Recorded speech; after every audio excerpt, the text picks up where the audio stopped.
She was 16 years old, confined to a wheelchair, and completely alone when they took the only thing left of her father. Outside, Montana was dying under 3 feet of snow. Inside the Crossroads diner, the fluorescent lights buzzed like something wounded, casting a sickly yellow glow across cracked vinyl booths and a floor that hadn't been mopped since Tuesday. Elena Whitlock sat at the far table, her sketchbook open, her pencil moving, the one ritual that kept her breathing on the hard nights. Then the laughter started. Then the grabbing.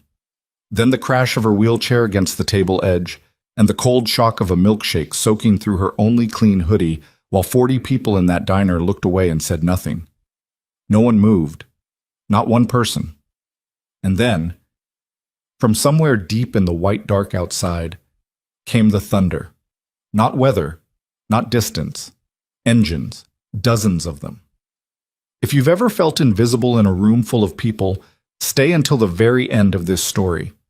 Drop a like and tell me in the comments what city you're watching from tonight, because this one's going to stay with you. The blizzard had been building since noon, but nobody in Garrison County paid it much attention until the highway signs started disappearing. That was the thing about Montana in January. The land didn't warn you. 1 hour the sky was pale and manageable, the kind of cold that bit but didn't kill, and the next hour the world simply ceased to exist beyond 30 feet in any direction. The mountains swallowed themselves. The pine forests became suggestions. And the Crossroads Diner on Route 9, which had been a functioning business for 31 years and had survived 2 recessions, 1 kitchen fire, and the slow death of the town that surrounded it, became an island. Carol Whitlock had been pulling double shifts at the diner for 6 weeks straight. Her feet knew it. Her back knew it. The dark rings beneath her eyes knew it in a way that concealer couldn't fix anymore, and she had long since stopped trying. She was 41 years old and looked 50 on the bad mornings, which had become most mornings, and she carried her exhaustion the way some women carry grief, quietly, without complaint, tucked somewhere behind the sternum where it couldn't interfere with the taking of orders and the refilling of coffee cups. She had asked her daughter to wait inside. That was the arrangement on the nights Carol worked late. Elena would ride the accessible bus from the school's after program, wheel herself through the diner's side entrance, the one with the ramp that Earl Hutchins had installed 2 years ago after considerable pressure from nobody except Carol herself, and sit at the back corner booth with her sketchbook until closing time. It was not a perfect arrangement. It was the only arrangement. Elena had been doing it since she was 13, and she had learned to make herself small in the way that people learn to make themselves small, when they understand without being told directly that their presence is a complication. She was 16 now. She had her father's eyes, gray-green, watchful, the kind of eyes that saw the room before they saw the people in it. She had her mother's stubbornness, which was a thing she wore more visibly than her mother did. And she had something else, something that belonged to neither parent and had simply arrived with her like weather, a talent for drawing that bordered on the unsettling. The sketchbook was a composition notebook, black cover, the spiral wire bent in 2 places from being dropped. Inside, across 217 pages, Elena had drawn motorcycles. Not the clean catalog versions, not the showroom chrome fantasies that appeared in magazines. Hers were working machines, road-worn, mud-spattered, photographically accurate in their mechanical detail, but somehow alive in a way that photographs never managed. She drew them in motion, or parked at angles that suggested recent motion, or resting in shadows outside buildings that she had never visited, but had constructed entirely from research and imagination. She drew the writers too, but always from behind or in silhouette, as though the people themselves were secondary to the thing they rode. She had never told anyone why she drew motorcycles. It wasn't the kind of thing she explained. The diner was about 2/3 full when the college boys came in, shaking snow from their coats with the theatrical energy of people who found their own inconvenience entertaining. There were 3 of them. The loud one was tall and broad-shouldered, wearing a university jacket in a red that was too bright for the room, and he had the particular confidence of someone who had spent his entire life being told he was interesting. The second one was quieter but watched the loud one with a quality of attention that was worse, the admiring attention of someone learning to become the same thing. The third barely registered, trailing behind the other 2 with his phone out, filming something, always filming something. They took the booth 2 tables from Elena. She kept her head down. This was the calculation she made without thinking about it anymore. The same calculation she made in school hallways and waiting rooms and anywhere else that strangers gathered. The assessment of threat level, the decision about visibility. She kept her pencil moving. She was working on the front fork of a 1968 shovelhead, and the detail required concentration, and concentration was also armor. She heard them order. She heard the loud one. His name was apparently Bryce. She would learn this against her will. Make a comment about the coffee that was designed to be heard by the woman pouring it. She heard the laughter that followed, the practiced easiness of it. She kept drawing. It was the third one, the one with the phone, who noticed her first. She felt the attention before she heard anything, a shift in the texture of the room's noise, a redirection. Then the quiet one said something she couldn't make out, and Bryce laughed, and the sound of his laugh had a quality to it that Elena recognized immediately because she had been hearing variations of it her entire life. She closed her sketchbook, too slow. "Hey!" Bryce had turned in his booth, arm draped across the back of the seat. He was smiling. "What are you drawing?" "Nothing." She set it to the table. "Come on." He was already standing. "Let me see." "It's private." He was at her table before she finished the sentence. Not rushing, not aggressive, just moving with the certainty of someone who had never been told that other people's stated preferences were worth honoring. He reached past her and picked up the sketchbook before she could pull it back. And for a moment he just held it, looking at her with an expression that was almost friendly, the way a cat looks at a cornered mouse with something almost like affection. He opened it. The silence that followed was not the good kind. It was the silence of someone preparing a reaction, finding the framing, deciding what angle made him funniest. "You drew all these?" He flipped through the pages. His friends had drifted over. The one with the phone had it raised. "Like, you spent actual time on this? Give it back?" "These are motorcycles." He said it as though this were the punchline, as though the fact itself were absurd. "Why are you drawing motorcycles? Give it back, please." "Bro." He turned to the quiet one. "She draws motorcycles." He turned back to Elena. "Do you ride? Can you even—" He gestured vaguely at her wheelchair, and the question dissolved into something that didn't need to be finished. "Give me the book." "I'm just asking." He held it higher, out of easy reach. "What's with the bikes? You got like 100 of them in here. You obsessed?" She reached for it. He moved it. The quiet one was smiling now. The one with the phone was definitely filming. "She's like a little biker chick," the quiet one said, without the bike part. He said it like it was the cleverest thing anyone had said all week. "Give me the book." Her voice had flattened. This was a thing she did when the heat behind her eyes reached a certain temperature. She went very still and very flat, and she had learned that this often made things worse, but she couldn't help it. "I'm asking you one more time." Bryce looked at her for a long moment.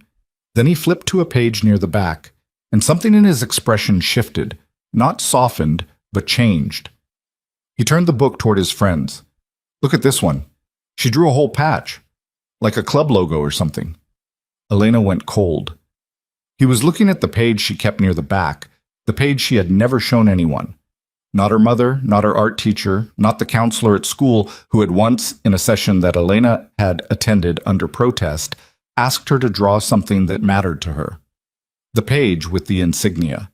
She had drawn it from memory, from the single photograph she had found in a shoebox in her mother's closet when she was 12 years old. The one photograph she had never asked about because asking about it would have meant acknowledging that she had been going through things that weren't hers. The insignia was a simple design, a mountain range, a highway, and below it the name of the club, though she had never been able to read it clearly in the photograph and had drawn her best approximation. She had spent 3 weeks getting it right. She kept it near the back of every sketchbook she owned. "That's just a drawing," she said. "It's like a gang thing." The quiet one had leaned in. "Is your dad in a gang? Give me the book." "Your dad a biker?" Bryce asked. He was watching her with new interest, the mocking quality not gone but layered now with something more probing. "That why you draw them? Because, Daddy, give me the book now." She tried to grab it. He lifted it. She pushed forward in her chair and he stepped back, easy and unhurried, and when she pushed harder, the edge of her wheelchair caught the table, and the milkshake, a tall chocolate one she had been nursing for an hour, went over the edge and onto her lap, the cold shock of it hitting her through her jeans and her hoodie, and the glass hit the floor and shattered, and the diner went absolutely silent.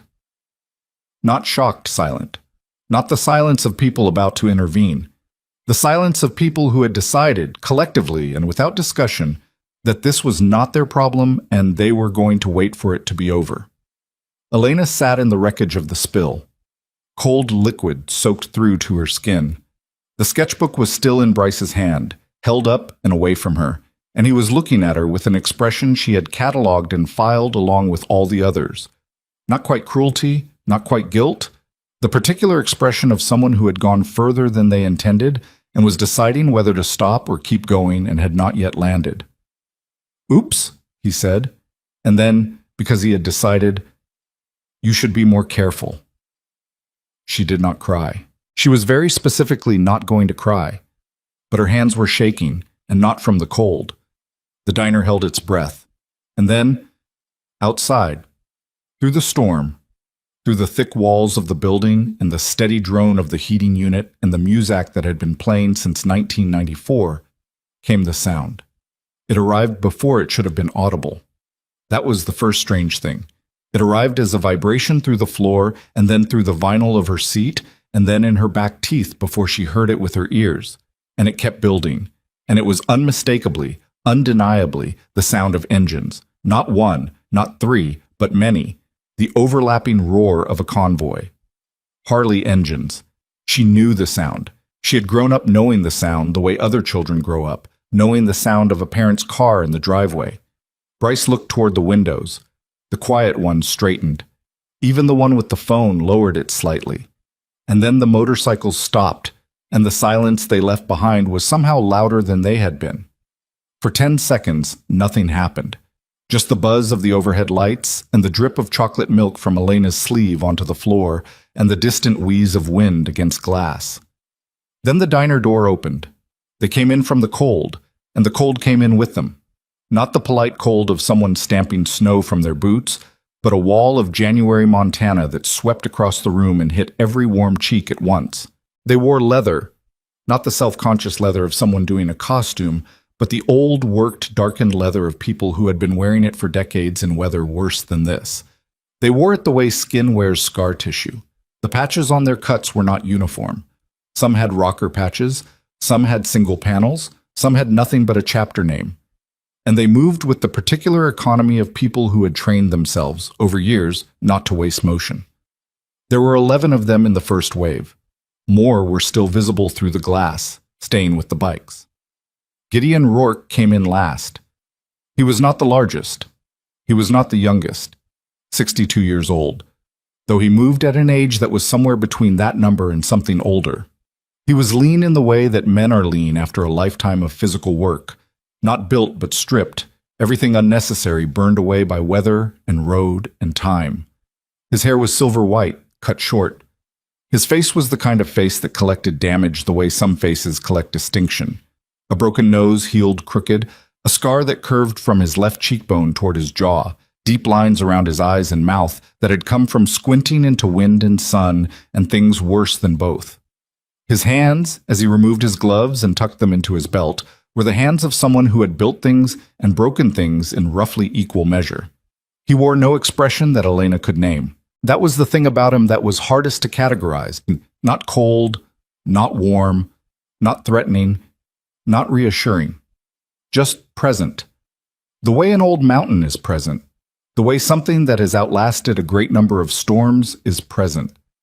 He stood just inside the door and looked at the room. He didn't look at Bryce. He didn't look at the mess on the floor. He looked first at Elena, and his gaze moved across her the way an assessment moves, not lingering, not pitying, just taking in information. Her wet clothes, her hands on the arms of her wheelchair. The sketchbook still held up in Bryce's grip. Then he looked at Bryce.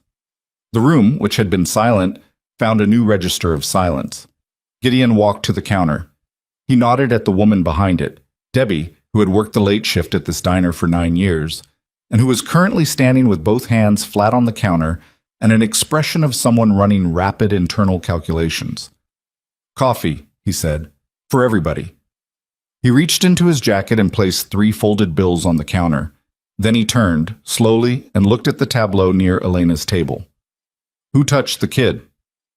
He said it the way you say the weather forecast. No particular volume, no particular inflection. The question landed in the room like a stone dropped in still water. Bryce laughed. It was a reflexive thing, the laugh. The automatic social equipment of someone who had used humor as a deflection tool for 20 years of minor social transgressions, and for whom it had always worked. "It was an accident, man. She bumped the table herself." Gideon did not answer.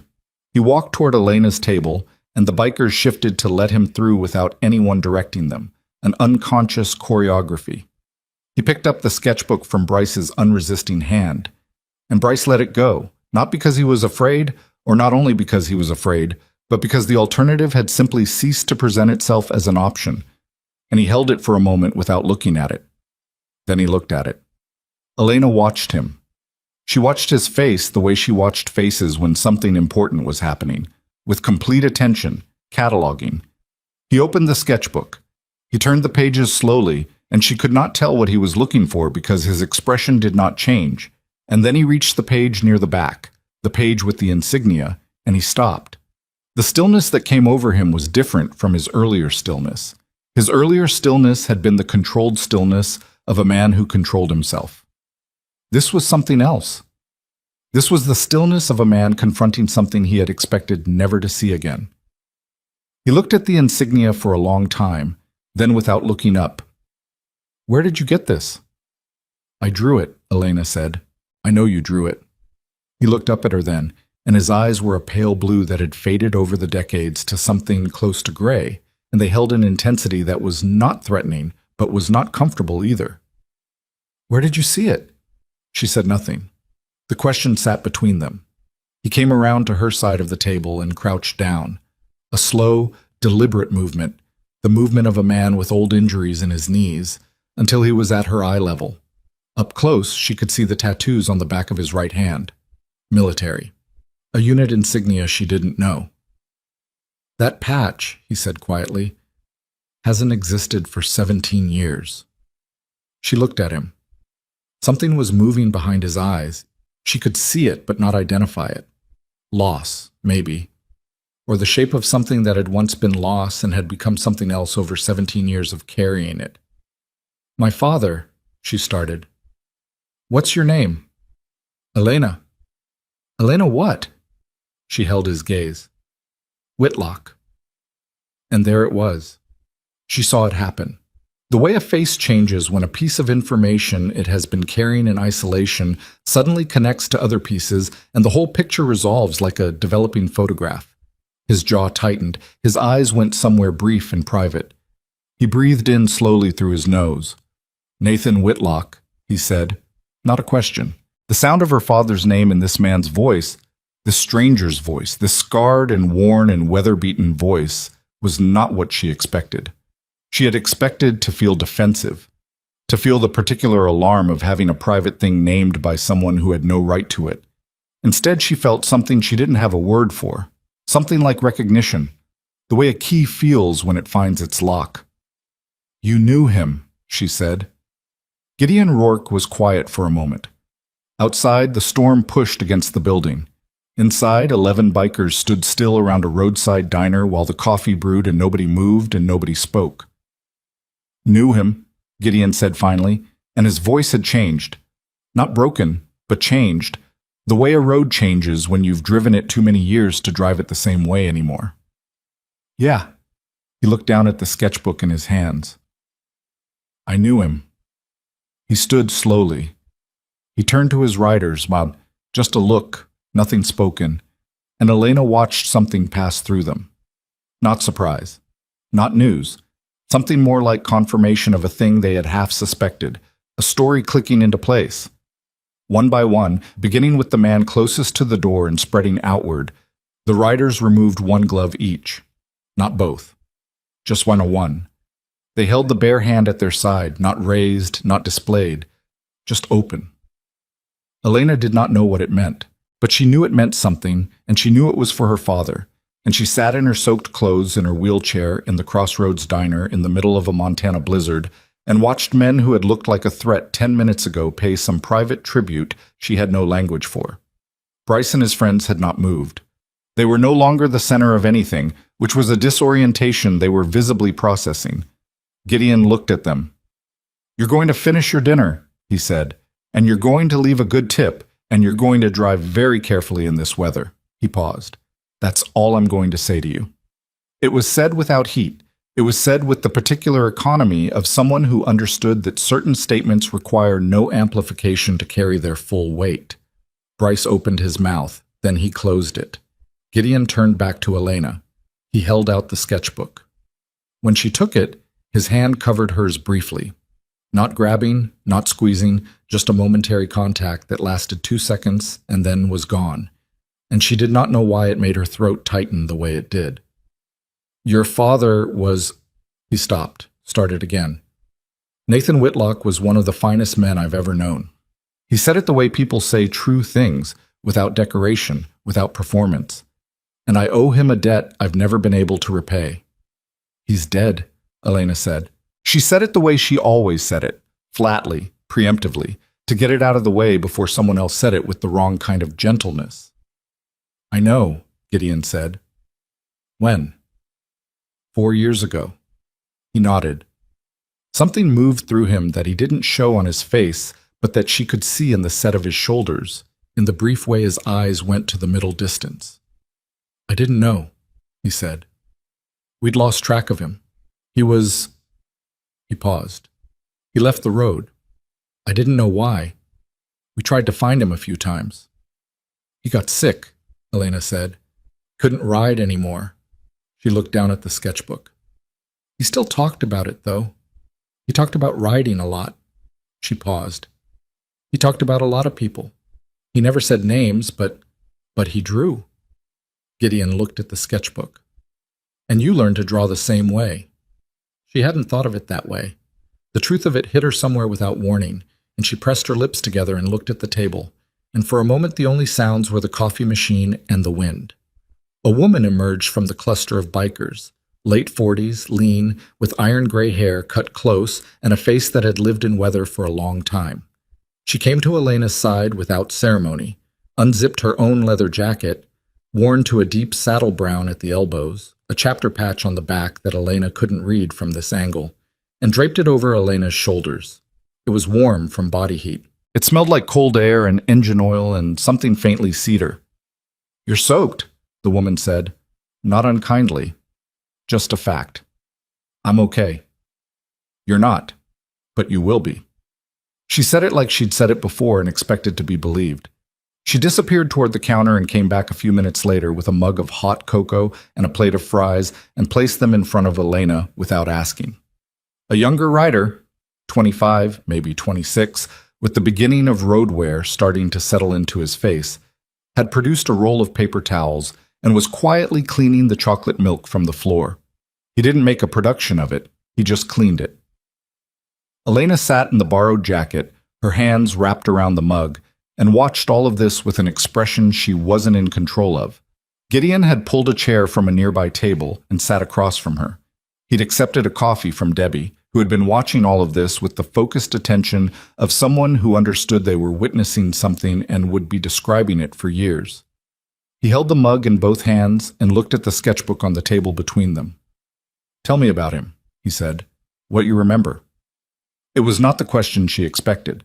She had expected questions about the drawing, about the patch, about how she'd found it. She had not expected the simple, direct question about her father, and she was not prepared for it, and that lack of preparation meant her defenses didn't have time to organize.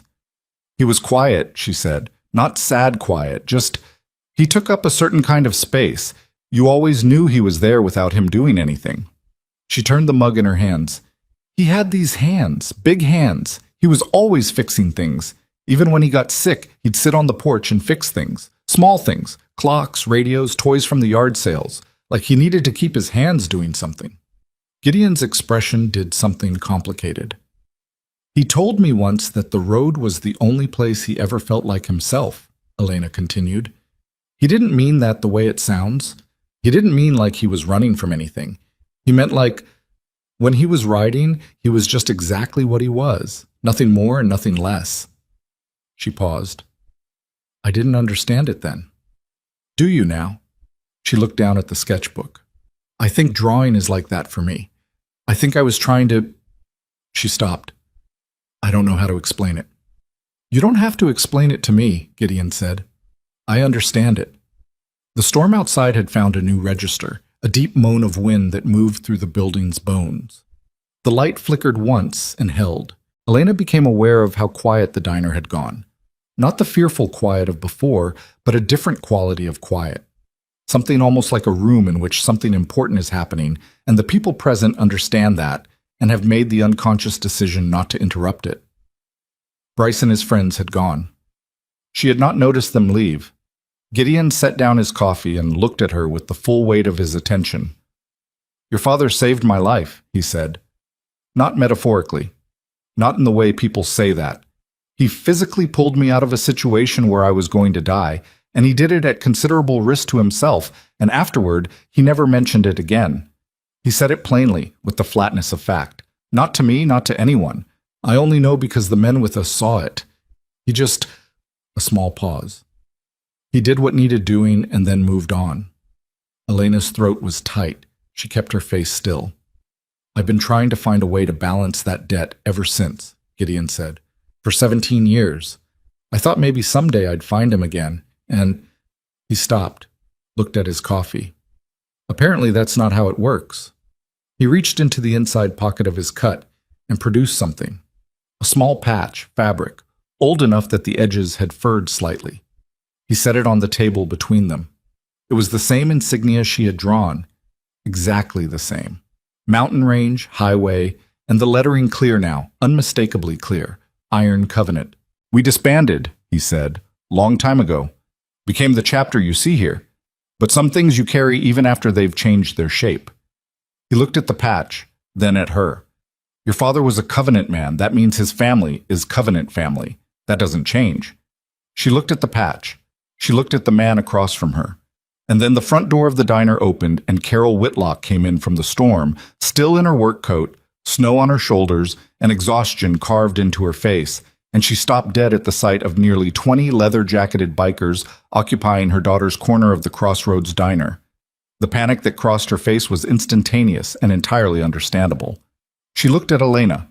Elena, still wrapped in the borrowed jacket, hands around a mug that had gone warm, the Iron Covenant patch on the table in front of her, something in her expression that Carol had never seen there before, some quality of stillness that was different from Elena's usual stillness, looked back at her mother.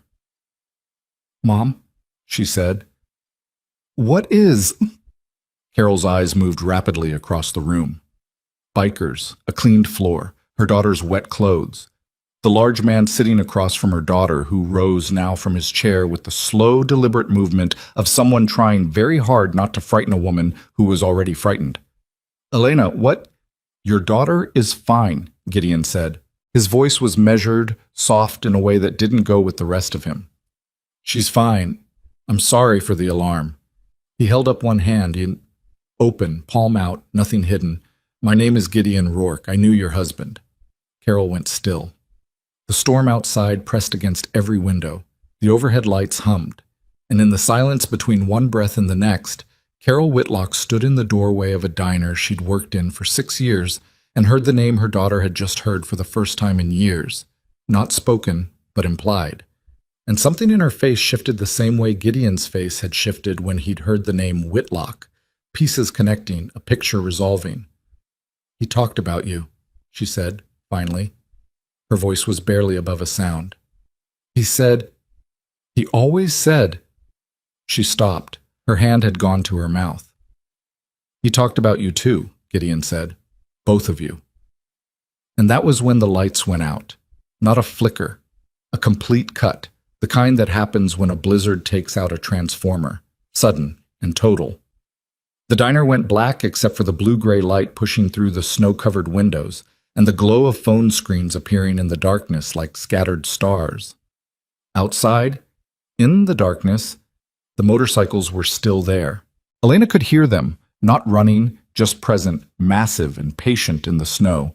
And beneath the storm's noise, she thought she could hear something else.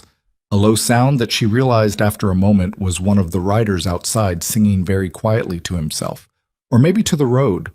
Or maybe to the dark.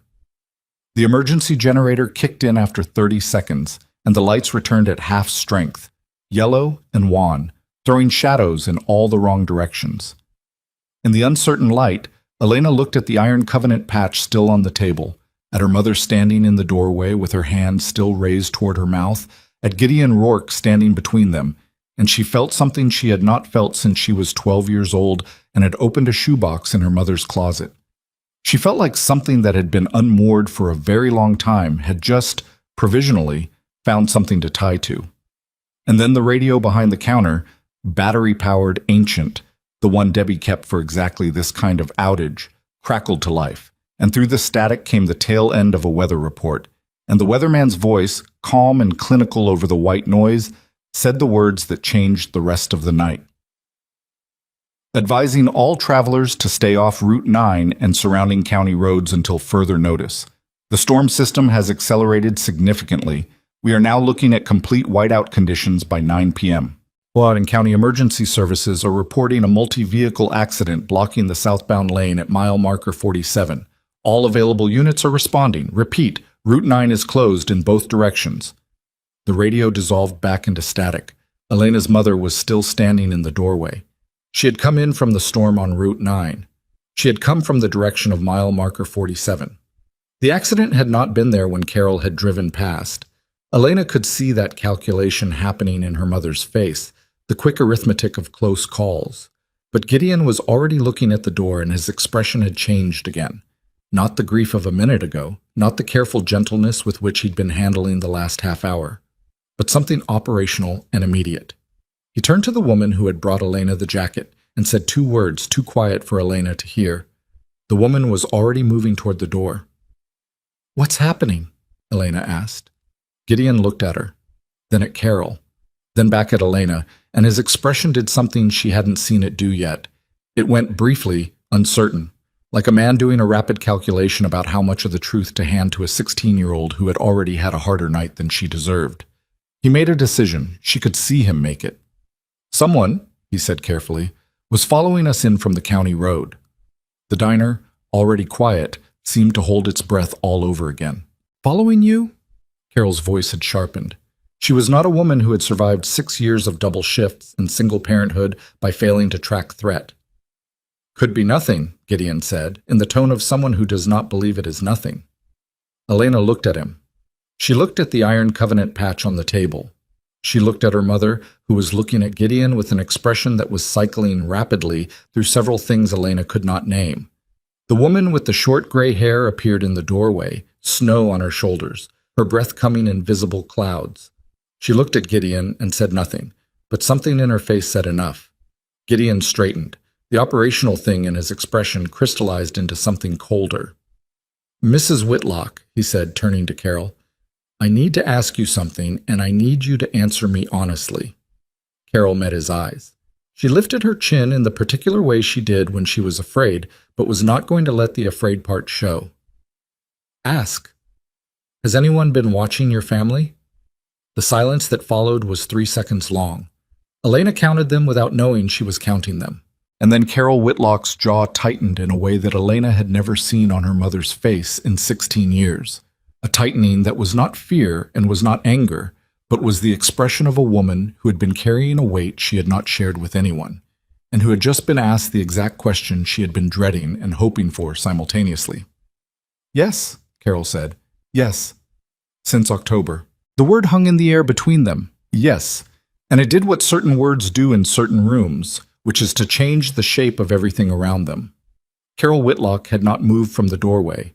She still had snow on her shoulders, and her coat was still buttoned to the throat, and she was looking at Gideon Rourke with the expression of someone who has just set down a weight they have been carrying alone for so long that the setting down itself felt dangerous, like the muscles had forgotten how to exist without it. Elena looked at her mother. In 16 years, she had learned to read Carol Whitlock the way you learn to read weather. The small indicators, the changes in pressure, the specific quality of silence that preceded the different kinds of storms. She had never seen this expression. That fact alone sent something cold moving through her chest that had nothing to do with the soaked clothes. Gideon said, "Since October," repeating it, not as a question, turning it in his hands, examining it. October 14th. Carol's voice had gone flat in the way that voices go flat when they've been practiced into flatness. When someone has been rehearsing the telling of a thing for a long time and has drained it of inflection to make it survivable. A gray sedan, different plates each time, but I checked. Stolen plates, all of them. I checked because I have a friend who works county dispatch, and she ran them for me. Every plate came back stolen from somewhere in a 5-county radius. How many times? 11 that I counted. Could be more. She came inside finally, letting the door close behind her, and the storm sealed itself off, and the generator-lit diner enclosed them all again.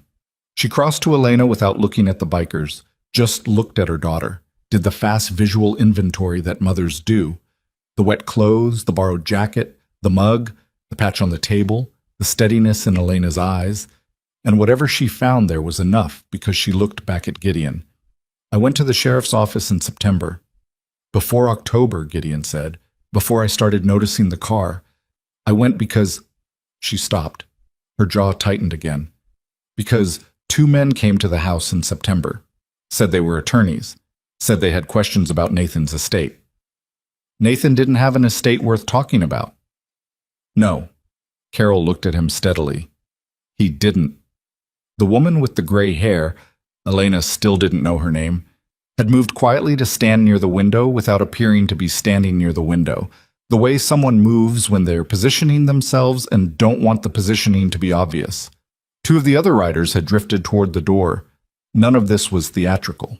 It was the relaxed choreography of people who had done this kind of thing before, in different buildings, in different weather, and had developed an efficient shorthand for it. Gideon said, "What did the sheriff say?" Carol made a sound that was not quite a laugh. He said, without an explicit threat, there was nothing actionable. He said if I was concerned about my safety, I could invest in a security system. She paused. He said it in a tone that suggested I was probably overreacting. You weren't overreacting. I know I wasn't. Elena had been watching her mother's face through all of this and had noticed the exact moment when Carol stopped performing composure and simply had it, when the telling of the story shifted from a rehearsed recitation to something more like plain speech. She watched her mother look at Gideon Rourke and saw something she could not name, something that was not trust exactly, because trust took longer than this, but was the thing that comes before trust, the recognition of someone who has a framework for what you're describing. The attorneys, Gideon said. They give you a firm name? Halverson and Webb, out of Billings. Something shifted in the room. Elena couldn't see it exactly, but she felt it. A pressure change, a dropping of temperature that wasn't coming from the storm. The woman at the window had gone very still. The 2 riders near the door exchanged something in the language of people who have communicated without words for years. Gideon's face had not changed, but his hands, which had been resting loose on the table in front of him, had closed around his coffee mug. "You've heard of them," Carol said.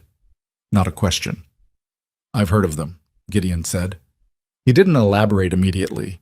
Instead, he looked down at the Iron Covenant patch still on the table and was quiet for a moment that lasted long enough to be uncomfortable, and then he looked at Elena. "How much do you know about your father's life before he got sick?" Elena said, "How much do you know about it?" It came out more direct than she intended, but she didn't walk it back. She was 16 and she had been sitting in a wet hoodie for 40 minutes, and she had discovered in the last hour that her mother had been frightened for months without telling her, and that her father had apparently been a person with a whole dimension. She had only been able to sketch in from a single photograph, and her patience for careful revelation had run dry. Gideon looked at her for a moment. Then, very slightly, the corner of his mouth moved. Not quite a smile, but the recognition of something. "More than you, probably," he said. "But maybe less than I thought." He stood from the chair. He looked at Carol. "Is there somewhere we can talk?" "Not here." "The back office," Debbie called from behind the counter. She had been listening to all of this with the focused attention of someone who had decided several minutes ago that whatever was happening was important enough to involve herself in. Earl won't mind. He's in Billings till Thursday. Gideon looked at Carol. Carol looked at Elena. Elena looked at the Iron Covenant patch on the table and picked it up and put it in the front pocket of her sketchbook. Then she looked at both of them. "I'm coming," she said. Carol started to say something. "I'm coming," Elena said again, and her voice had a quality that ended the sentence before it began. The back office of the Crossroads Diner was a room that had been many things over 3 decades.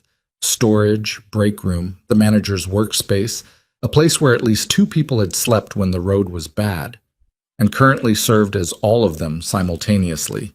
It contained a desk buried under invoices, a folding cot against one wall with a wool blanket that had been there since the Clinton administration, 2 mismatched chairs, a mini fridge that hummed at a pitch slightly different from the generator, and a bare bulb overhead that the generator was managing to power at about 70% of its normal output, casting everything in the amber of a developed photograph. Gideon sat on the edge of the desk. Carol took one of the chairs. Elena positioned her wheelchair near the wall, which put her back to something solid and gave her sight lines to both of them, a habit she'd developed in school hallways and had never bothered to analyze. The woman with the gray hair came in last and stood near the door without sitting. Gideon said, "This is Vera." No last name, no elaboration. Vera looked at Elena and Carol with an expression that was professionally neutral. "Halverson and Webb," Gideon said, "is not a law firm." Carol said, "What is it?" "It's a collection mechanism. It's what certain people use when they want to locate assets or information without appearing to locate assets or information." He paused. "The men who came to your house weren't attorneys. They were looking for something specific, and they framed it as estate business because that's the story that opens the most doors with the least resistance." "What were they looking for?" Gideon was quiet for a moment. He looked at Elena, then at Carol. "Did Nathan ever talk to you about the reason he left the road?" Carol said, "He said he was sick." "He was sick, that part is true, but Nathan left the road 6 months before his diagnosis." Gideon set his coffee mug down on the buried desk. "He left because he found something out, something that was going to cause serious problems for serious people, and he chose to take himself and his family somewhere quiet rather than—" He stopped. Started again. "He chose to protect you over protecting himself." The amber light. The humming of the mini fridge. Carol Whitlock's face going through something too complicated to name. "What did he find out?" Carol asked. "That's what I've been trying to determine for 4 years, Gideon said. "Because whatever it wasn't only about the road. It wasn't a club matter. It was something that went further back. Military, maybe. We served together, Nathan and I and 6 others. 2 tours. And there was an incident." He stopped. "There are things that happened that were never properly documented and never properly addressed, and that certain people have spent a very long time wanting to ensure stay that way." The quality of silence in the room had changed. It was heavier now, the silence of accumulated weight. "You think Nathan had proof," Carol said. "I think Nathan had something, and I think the people looking for it have been very patient, and now they've run out of patience, and they've found you because you were always findable. You didn't run, you just got quiet, which is a different thing." He looked at Carol steadily. "And I think the accident on Route 9 tonight was not an accident." Carol went very still. "I was behind you," Gideon said. "We picked up your vehicle when you pulled out of the parking lot of the hospital. You work at the hospital on Tuesdays, yes?" Carol nodded fractionally. "A truck followed you from the hospital lot. Black truck, no plates. It passed you on 9 and then apparently lost control about 2 miles ahead. Nobody hurt. But that stretch of road was clear 40 minutes ago when we came through it. You're saying someone created the road closure. I'm saying it's possible. I'm saying the timing is uncomfortable." He looked at his hands. "I'm saying you should not go home tonight." Elena said, "You followed our mother's car." Gideon looked at her. "You said you picked up her vehicle. You were following her." "We were looking for you," Gideon said carefully. "We'd heard about a family. Woman with a daughter, wheelchair, working the late shift at a diner on Route 9. We'd been hearing things for a few weeks. pieces that suggested the Whitlock family might be findable, and we were trying to find you before—" He stopped. "Before the people who sent those attorneys found us," Elena finished. "Yes." She looked at him. "How long have you been looking?" 3 weeks? 3 weeks. She turned this over. "And in 3 weeks it didn't occur to you to just show up and introduce yourself?" Gideon was quiet for a moment. "It occurred to me," he said. "I wasn't sure what I'd be walking into. I wasn't sure what Nathan had told your mother, or what he'd kept from her, or whether my showing up would make things worse. Make things complicated in ways I couldn't predict." Elena looked at him with the gray-green eyes that were her father's eyes, and Gideon felt it.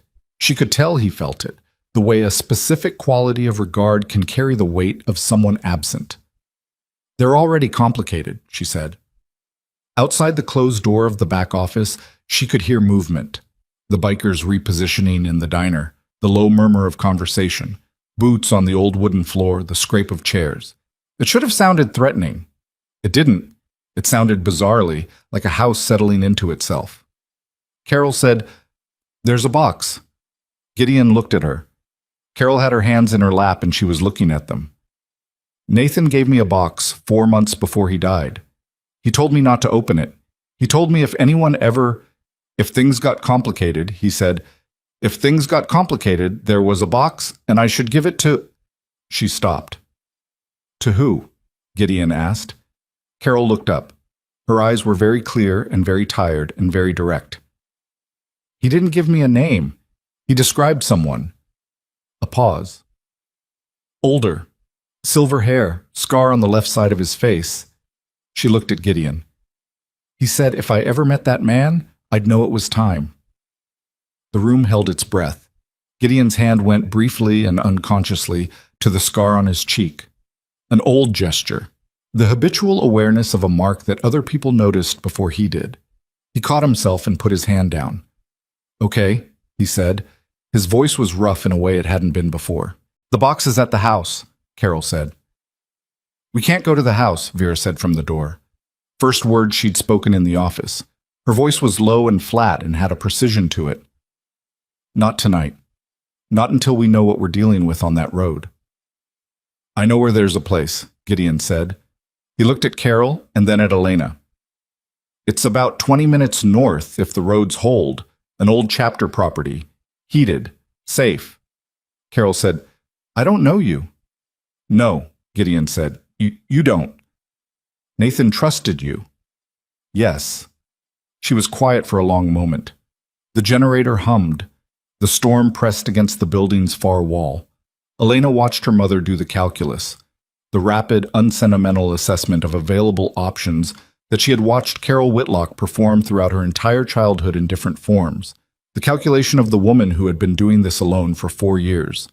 "The box," Carol said. "We can't leave without the box." "We'll get it," Gideon said. "Vera will take 2 riders and go to the house while we move north. They'll retrieve it and meet us there." Carol looked at Vera. Vera met her eyes with the expression of someone who had been assessed by frightened mothers before and understood the job. "Your daughter first," Vera said simply. Carol looked at Elena. Elena said, "Let's go." The convoy assembled in the parking lot of the Crossroads Diner with the efficiency of people who had done this, or things like this, enough times that efficiency was the only gear they had. Debbie had been given Gideon's phone number and a handshake that she received with the composure of a woman who had seen everything the road had to offer in 31 years of night shifts. The younger rider who had cleaned the floor, his name was Decker, she learned, 24 years old and from Missoula, with a quiet face that held something sadder than his age, brought Elena's wheelchair to the van that materialized from the far end of the lot, a black Transit with the back seats folded, warm already, the engine running. "I can get myself in," Elena said. "I know," Decker said. He stepped back. He watched her transfer from the chair into the van's bench seat with the particular quality of attention that is careful without being intrusive. The attention of someone who was raised right, or who learned through some experience to give people the space of their own competence. Carol got in beside her, the wheelchair folded into the back.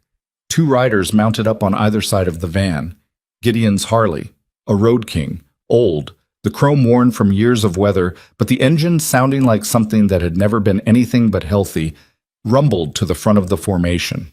Elena watched through the window as Vera moved, with two riders she didn't know, in the direction opposite to their convoy, toward the house, toward whatever was in Nathan Whitlock's box. The convoy moved north into the storm. They rode for 22 minutes, and Elena watched the highway dissolve behind them in the blizzard and thought about a box her father had given her mother 4 months before he died, the kind of calculation a dying man makes when he has run out of time to arrange things properly and has to make do with the imprecise communication of objects. She thought about what it meant to know someone was coming, to describe them before they arrived, to build a bridge between the living and the not yet arrived. And she thought about the photograph in the shoebox and the drawing she'd spent 3 weeks getting right, the mountain range and the highway, and the 2 words she'd never been able to fully read until tonight. She thought about what Gideon had said. He chose to protect you over protecting himself. She pressed the sketchbook against her chest and did not think about her father's hands fixing clocks on the porch. She was specifically, deliberately not thinking about that. Carol had her eyes closed. She wasn't sleeping. She was doing the thing she did in the car when things were bad, going somewhere quiet inside herself, the place she went to process, the interior room that Elena had never seen the inside of and understood, on some level, she never would. The chapter property was a farmhouse set back from a county road, down a gravel drive that the storm had nearly erased. It had been a working farm at some point. There were outbuildings, a collapsed barn to the east, fencing that had been maintained more recently than everything else. The farmhouse itself was 2 stories, old but not decrepit, with lights in the downstairs windows that were on when they arrived, lit by someone who had called ahead. Inside, a large main room with a stone fireplace, already going, a scarred wooden table that could seat 12, mismatched chairs, a kitchen visible through an open doorway, the smell of coffee that had been brewing for at least an hour. Mounted on the wall above the fireplace, framed in plain wood, was a photograph. A group of riders in front of an unidentifiable stretch of highway, old enough to be printed rather than digital, the colors slightly faded. Elena looked at it from across the room and did not go closer yet. There were 4 bikers she didn't recognize already in the house, men and a woman who nodded at Gideon and looked at Carol and Elena with expressions that were measured and unwelcoming in the way that houses are unwelcoming before they become welcoming, the assessment period of strangers on uncertain ground. Gideon said, "This is Nathan's family." The assessment period ended. One of the men, older than Gideon, with a white beard and a hand that had been badly burned at some point and healed into a claw shape that he'd compensated for so thoroughly it barely read as a disability, came forward and shook Carol's hand with his good hand. "Marcus Webb," he said, "no relation to the attorneys." "How did you—" Gideon called ahead. He looked at Elena, looked at her the way Gideon had, the assessing look that wasn't invasive, just honest. "You've got his eyes," he said. "I know," Elena said. "He talked about you." Marcus turned and moved toward the kitchen. "You want coffee or hot chocolate?" "Hot chocolate," Elena said. "Coffee," said Carol. They settled into the farmhouse with the uncertain tentativeness of people who have been moving fast and have suddenly been asked to stop. The fire was real and generous, and the wind against the windows was insistent, and the coffee was better than it had any right to be in a farmhouse at 9 at night in a Montana blizzard. Gideon sat at the end of the table. He had not taken off his cut. He had not fully relaxed. Elena could see it in the way he held his coffee. Not drinking it, but holding it, using the warmth, waiting. Elena wheeled to the table and said, "Tell me about the deployment." He looked at her. "You were going to tell me what happened, what Nathan found out. You said military, maybe." "I said maybe." "You didn't mean maybe." Gideon looked at his coffee. The fire moved in the fireplace. From outside came the low sound of Harleys being positioned. She could hear it, the careful placement, 2 on the drive side, 1 behind the house. And she understood now what that sound meant, the geometry of it. 2003, Gideon said. "Nathan and I were with a unit in a forward position.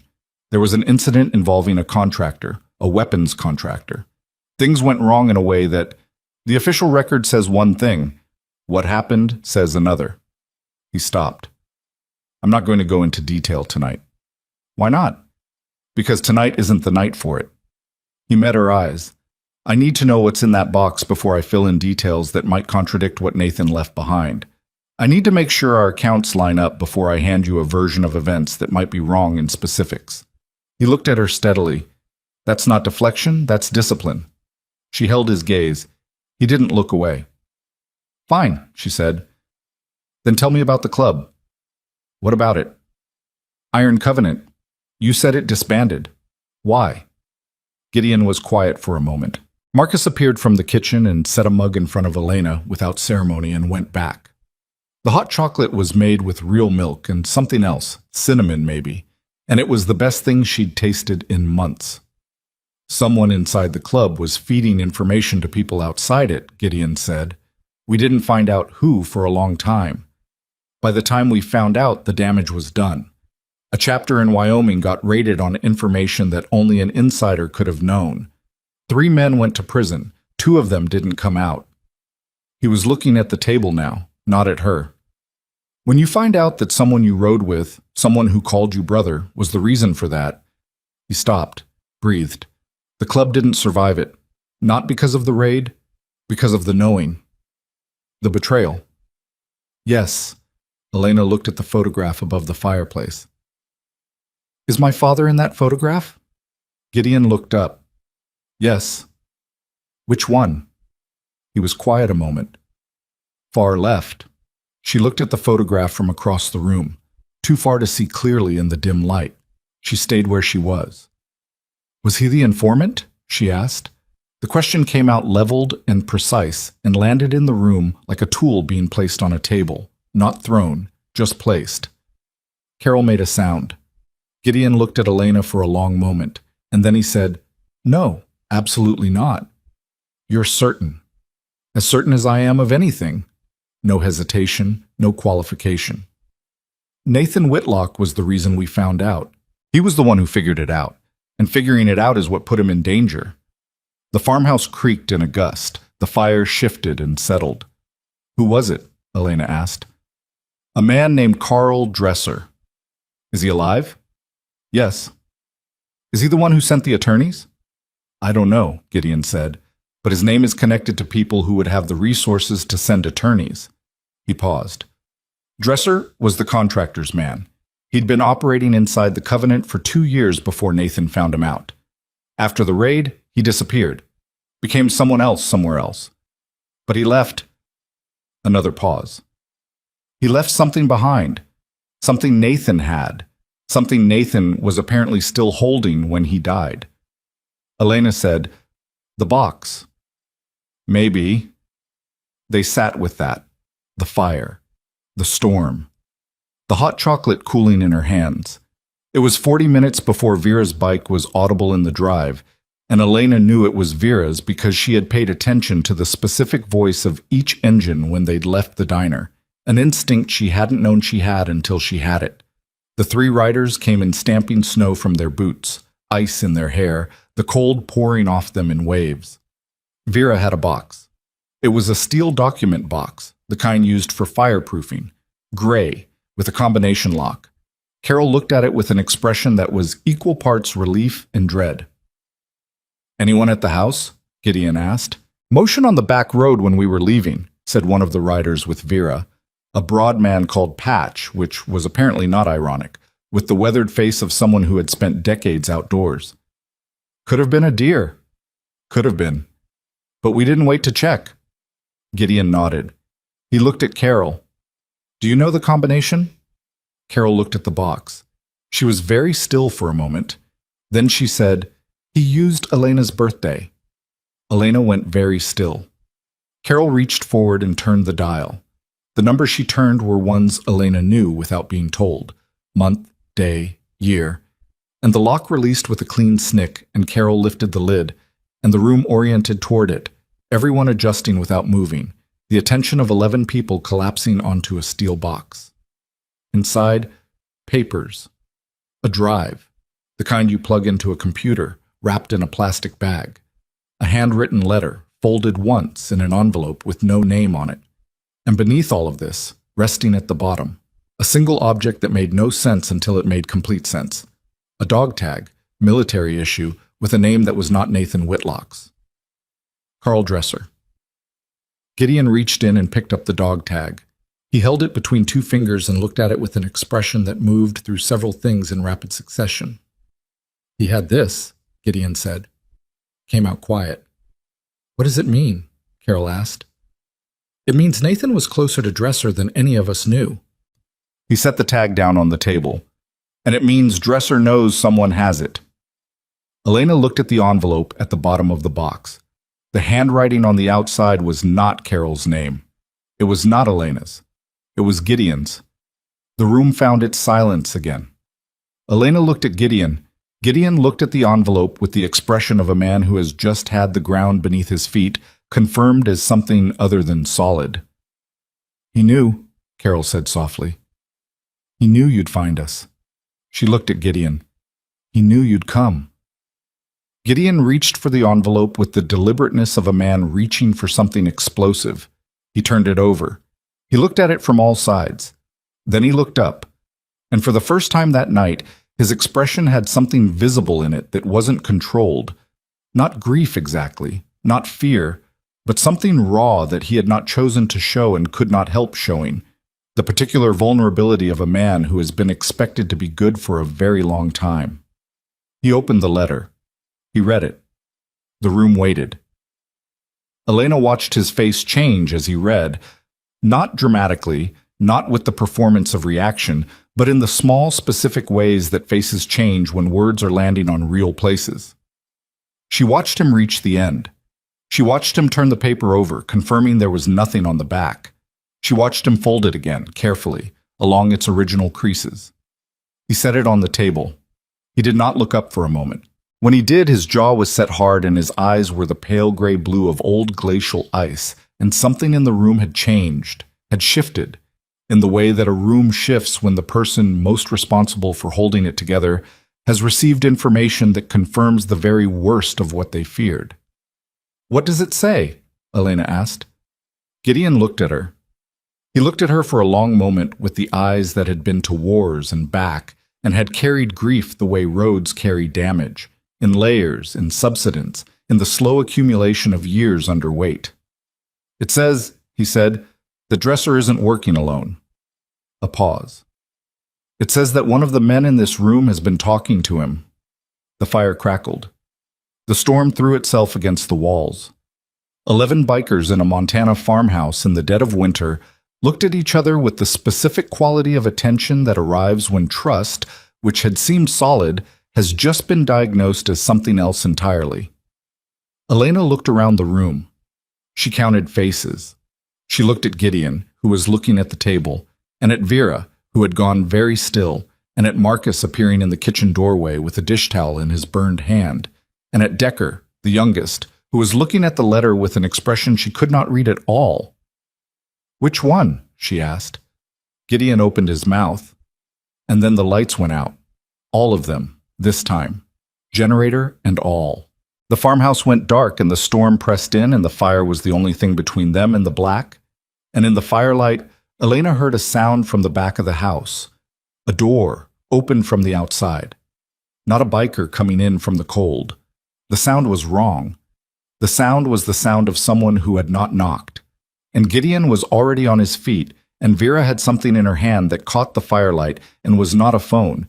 And somewhere in the dark behind Elena, very quietly, a voice she did not recognize said a single word, a name. And the name it said was not Gideon's. The name it said was Nathan's. The voice said Nathan's name, and the farmhouse held it for exactly 1 second.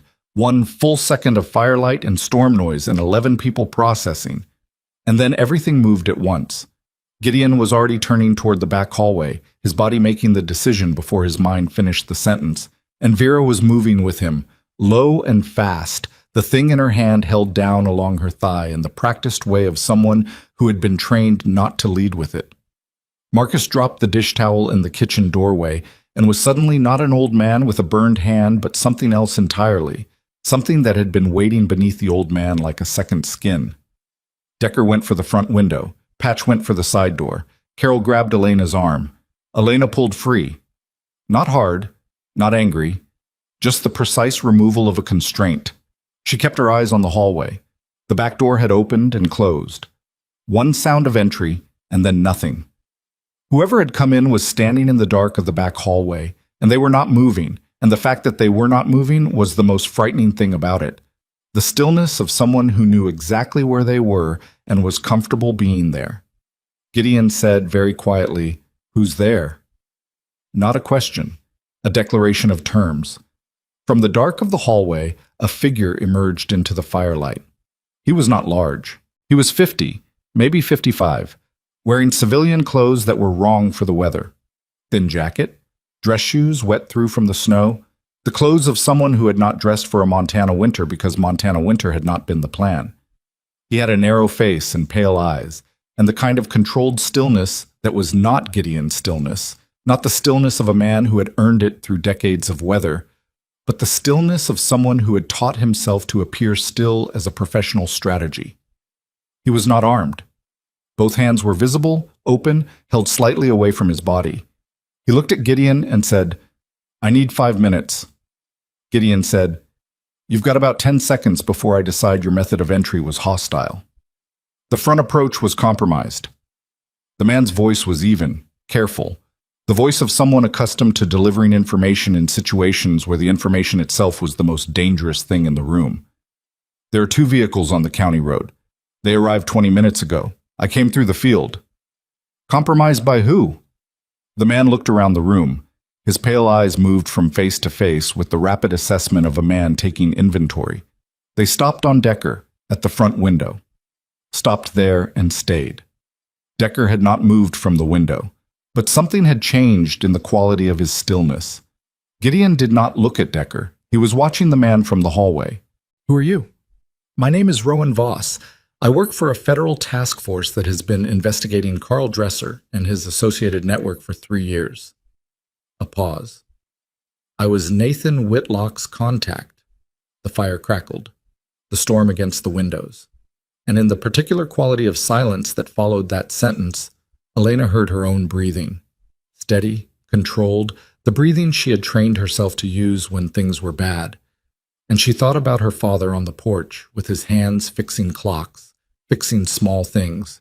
And she thought about what it meant to be someone's contact, to be the conduit between what you knew and what could be done with it, to carry a secret that heavy for that long. "Nathan's contact," Gideon said, "for 2 years before his death. He reached out to us after he realized what Dresser had in motion. He was building a case. The drive in that box," Voss looked at the steel box on the table, "contains 18 months of documentation, financial transfers, communications intercepts, testimony records. It is the case. It's what 3 years of federal investigation has been trying to reconstruct from the outside." He paused. "Nathan built it from the inside." Carol made a sound, very small. Elena did not look at her mother because if she looked at her mother right now, the breathing would stop being controlled. "Why didn't you come to us directly?" Gideon asked, "after Nathan died?" "Because by the time Nathan died, we had a problem." Voss kept his hands visible. His pale eyes were steady. "We had a leak. Someone in our network was talking to Dresser. We didn't know who. We still don't know who. Which meant approaching the family directly was a risk we couldn't take until we'd isolated it." He looked at the room again. "The leak is why Nathan's family wasn't collected 2 years ago. It's why they've been exposed." "And you waited until now." "We didn't wait." Something moved in Voss's voice for the first time. Not quite emotion, but the shadow of it. "We've had Dresser's people under surveillance. We knew they were closing in on the family. We moved." "You moved too slow," Vera said from across the room. Her voice was flat and final as a door closing. Voss looked at her. He didn't argue. Gideon said, "The vehicle's on the road. Dressers, 4 men, minimum. They've been waiting." He paused. "They didn't come here for the box. They came because someone told them where you were going tonight." The room went cold in a way that had nothing to do with the weather. Gideon said quietly, "Say it plainly." Voss looked at Decker. Decker was still at the front window. His back was to the room, his hands on the windowsill, and he had not moved since Voss emerged from the hallway. He was 24 years old and from Missoula, and he had cleaned the floor of the diner without being asked. And Elena had thought, watching him, that he had been raised right or had learned the right things through experience. "Decker," Gideon said. Decker did not turn around. The fire. The storm. The sound of Carol's breath beside Elena, carefully controlled. "Decker." Gideon's voice had changed. Not louder, lower. The kind of lower that is worse than loud, the lowering of something that has been held at one temperature for a long time and has now dropped to the temperature of the thing beneath it. Decker turned around. He was 24 years old, and he had the face of someone who had been carrying something heavy for a long time and had just been told he could put it down, and the putting down looked not like relief, but like collapse. His eyes went to Gideon and stayed there, and in them was not the defiance that Elena had braced for, not the hardness of a man caught in a thing he chose, but something worse, something that looked like a man who had gotten into a river and found that the current was stronger than he'd understood, and had been swimming against it for a long time, and was very tired. "How long?" Gideon said. Decker's jaw moved. 8 months. 8 months! Gideon repeated it the way he'd repeated other things tonight, not as disbelief, but as a man making sure the weight of a thing was fully registered before he decided what to do with it. "Who recruited you?" "A man named Garrett. Said he was a contractor. Private security." Decker's voice had gone flat and careful in the way of someone giving a statement, the formal register of confession. He said it was just information, routing, timing, where the chapter was on which days. He said nobody would get hurt. "Nobody would get hurt," Marcus said from the kitchen doorway. He said it with the particular quality of a man who has heard this sentence in many forms and found it useful only as a marker of how badly someone had miscalculated. "I know." Decker's voice cracked on the two words. Not dramatically, just the small structural failure of someone who has been holding something together and has run out of the material to do it with. "I know what it sounds like." "What did they have on you?" Gideon said. Silence. "Decker, what did they have on you?" "My sister." He said it to the floor. "She's in a situation. In Billings. She needed money for—" He stopped, started again. "I didn't have it. Garrett said he could make it go away, that all he needed was—" "Where did you think the information was going?" Vera asked. Her voice was not unkind. It was the worst thing. It was direct. The voice of someone who needed the answer more than she needed the person to feel bad. "I didn't let myself think about it." He said it simply, not as excuse, as fact. "I know what that means. I know what that is." The room was quiet. Outside, the storm had found a low note and was holding it. Elena looked at Decker. She looked at him the way she looked at things she was trying to draw. With complete attention, without the filter of judgment, just trying to understand the actual shape of what she was seeing. He was 24 years old, and he had a sister in a bad situation in Billings, and he had made a decision that had led to this farmhouse, to this night, to 4 men sitting in vehicles on a county road waiting. She did not feel sorry for him. She did not feel contempt for him either. She felt something more complicated that she didn't have a word for, the feeling of looking at a thing that has gone wrong and understanding, without approving of, the path that led there. Gideon crossed the room. He crossed it the way he moved everything, with deliberate economy, no wasted motion. And he stopped in front of Decker, and for a moment the two of them stood in the firelight looking at each other, the old man and the young one. The weight of 8 months between them like a physical object. Gideon's right hand moved, not fast, not threatening. It came up and gripped the front of Decker's cut, the leather between his knuckles, and held it. Not a punch, not a shake, just a grip. Holding something. Holding a man upright who was in the process of going somewhere vertical, supports no longer existed. "You're going to fix this," Gideon said. Decker's eyes were wet. He was not crying, but he was close to crying in the way that men who have been taught not to cry are close to it, the eyes betraying what the jaw was holding. "I know." "Tell me what Garrett knows about tonight." "He knows you're here. He knows about the box. I told him you'd found the family, and that the family had something Nathan left behind. I didn't know it was the drive." His voice cracked again. "I didn't know what it was. The 4 men on the road. Garrett said there'd be a retrieval. He said... He stopped. He said make sure the family doesn't leave with it. The firelight moved across Gideon's face. Does Garrett know Voss is here? No, I didn't know Voss was... I didn't know about any federal involvement.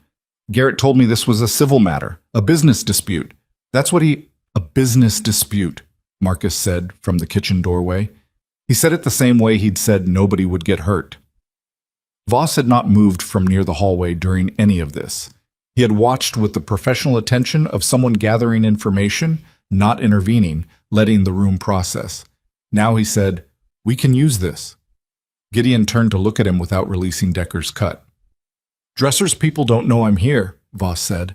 "They don't know the drive exists in anything like complete form. They came for the box, these standard recovery, containing whatever pieces Nathan left behind. If we can make them believe the box is accessible." He paused. "We can bring them inside." "You want to use this house as a box drop," Vera said. "I want to use the next 40 minutes to end something that has been building for 4 years. Voss's voice stayed level. "The drive is the case. If Dresser's men recover the box and report it incomplete, if they open it and the drive is not there, they will relay that to Dresser, and Dresser will fold his operation and surface somewhere else in 18 months under a different name. He has done it twice before." He looked at the steel box on the table. "Or we put it in front of them tonight, under controlled conditions, and we take the people who come for it." "Controlled conditions," Vera repeated. 4 armed men in vehicles on the road. "Generators down. Nearest backup. 40 minutes out," Voss said. "I called it in before I came through the field, but I need you to hold this position." Elena had been listening. She had been listening with the complete attention she usually gave to difficult drawings, the kind of attention that tracks multiple things at once, the stated meaning of words and the unstated meaning of the space between them. And she said to the room, "The drive." Everyone looked at her. "The drive is the only thing that matters to Dresser, not the papers, not the dog tag. The drive." She looked at Voss. "If you want him to commit, you need to show him the drive is here. You need someone to make that call." Voss looked at her with the expression of a man reassessing a variable. "Yes. Decker." She turned to him. He was still being held upright by Gideon's grip. "Garrett thinks you're still operational. He thinks tonight was just a retrieval. If you call him right now and tell him you have access to the drive..." "Elena," Carol said, "then Dresser's men come inside. They have to come inside to retrieve it, and Voss's backup has something to respond to." The room was very quiet. Gideon looked at Elena. He held her gaze for a long moment, and in his expression she saw the thing she had been waiting to see all night, the thing she'd been trying to determine, whether what lived behind his eyes was the wisdom of a man who'd learned from damage, or the hardness of a man who'd simply accumulated it, and what she saw was both, which was more honest than either alone. He looked at Decker. He released the front of his cut, slowly, and stepped back. "Can you make the call sound clean?" Decker looked at Elena. "She's 16 years old." "She's Nathan Whitlock's daughter," Marcus said from the kitchen doorway. And that was the end of the sentence. Decker looked at the floor. Then he looked at Gideon. "I can make it clean." What happened in the next 20 minutes was not heroic. It was the opposite of heroic. It was the exhausting, precise work of people in a bad situation trying to convert the badness into something survivable. Voss took the drive out of the box and gave it to Vera, who put it in a place Elena wasn't shown. The box was placed on the table with the papers and the dog tag visible. The plausible contents of a man's last communication to people who didn't know what form it would take. Riders moved through the farmhouse in the dark, positioning by feel and by the prior knowledge of the space. Men who had spent time here before, who knew where the sightlines fell and where the structure provided cover. Carol had not spoken since Elena's suggestion. Elena looked at her mother now, in the firelight, and saw something she had not expected. Not fear, not anger, but a quality of stillness that Elena recognized because she had it herself. The Whitlock stillness. The stillness of people who go quiet when the situation demands full presence. "Are you okay?" Elena asked. "I'm thinking about your father," Carol said. Her voice was very steady. "About the fact that he spent 2 years building a case, that he was sick, and building a case. That he was dying, and he was... She stopped. He never told me. He was protecting you. I know why he did it. She looked at Elena, not with the tired maternal exasperation that Elena was used to, but with something older, something that acknowledged Elena as a person who could receive the full weight of what she was about to say. I'm not sure I forgive him for it. Elena looked at her hands. He should have told me, Carol said. I would have... She stopped again. The firelight moved. I had a right to know what I was living next to. Yeah, Elena said. You did. They sat with that. 2 women in a farmhouse in a Montana blizzard, with the fire and the storm, and 11 bikers positioning in the dark around them, and the weight of a dead man's decision settling into the room like weather. Decker made the call from the kitchen, Gideon standing 2 feet away, Marcus at the door, Voss listening with the focused attention of a man hearing an instrument he has spent years learning to read. Decker's voice on the phone was steady, in a way that Elena, listening from the main room, found almost more disturbing than his earlier confession. The fluency of someone who had been doing this for 8 months, who had become accustomed to the performance, who had a version of himself that could make these calls without audible evidence of what it cost. He told Garrett the box had been opened. He told him the drive was present and complete. He told him the family and the bikers were inside the farmhouse, settled for the night, no indication of departure. He said the back entry was accessible. He gave the door code, a number that Vera had changed 30 seconds before the call, which Decker relayed correctly because Gideon had given it to him, which meant Garrett's men would arrive at a door that would not open with the code they'd been given and would have to make a decision about how to proceed. That decision, Voss said, was the moment. The call ended. Decker put the phone on the kitchen counter and stood looking at it with the expression of a man who has just done a thing that cannot be undone, which was not different from the expression he'd been wearing all night, only now it was the action rather than the admission. 20 minutes, Voss said. It was 12. The sound that arrived was not the sound Elena expected. She had been listening for engine noise, for the crunch of tires on gravel, the sounds of arrival. What arrived first was silence, a specific kind of silence, the silence of engines that had been running and had been cut. Then, after 30 seconds, footsteps. Not many, 2 sets, moving from different angles. And then the back door. The sound of a code being entered, the pause of it not working, and then a different sound, something mechanical that Vera, from across the room, identified with one word: breacher. Everything happened in the dark. Elena stayed where she was. Not because she had been told to stay. She had not been told anything explicit, but because she understood, with the cold clarity that had been building in her all night, that her position was the position that made sense. She was at the far end of the main room, beside her mother, the wheelchair backed against the stone of the fireplace, the fire itself the only light source. She was, in the layout of the room, exactly where someone would look first when they came through the back. She was visible. She was the point. She had put the sketchbook in her lap. She held it with both hands. The back door opened. 2 men came through the hallway fast. The fast, slow movement of people trained to move through unlit spaces, tactical and efficient. They had lights attached to something that was not phones, the narrow beams crossing the room and landing on Elena and Carol and the table with the open box. "Don't move," one of them said. It was the voice of someone for whom this was professional, not personal, flat and procedural. Elena did not move. She looked at the man with the light. He was wearing civilian clothes over what appeared to be a vest, and he had the face of someone she would not remember afterward because his face was the face of a function, not a person. The face of someone doing a job that didn't require the particular things that make a face memorable. He looked at the box. He looked at Elena and Carol. He looked at the room, which appeared, in his light, to be empty of everyone except these 2. "The drive," he said. "We don't have it," Carol said. The man with the light moved toward the table. His partner covered the hallway. He reached for the box. The lights came on. Not the generator lights, not the farmhouse lights. Exterior lights, flooding through every window simultaneously. the halogen brightness of vehicles that had arrived in the last 90 seconds and positioned with their lights aimed at the building.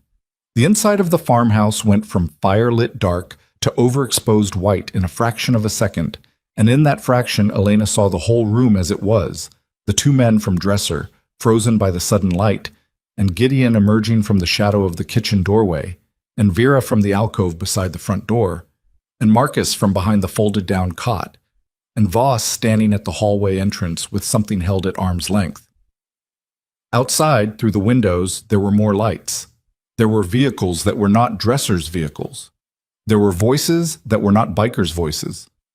The clipped, purposeful voices of people operating under protocol. Voss's backup had not taken 40 minutes. The two men from Dresser had a moment.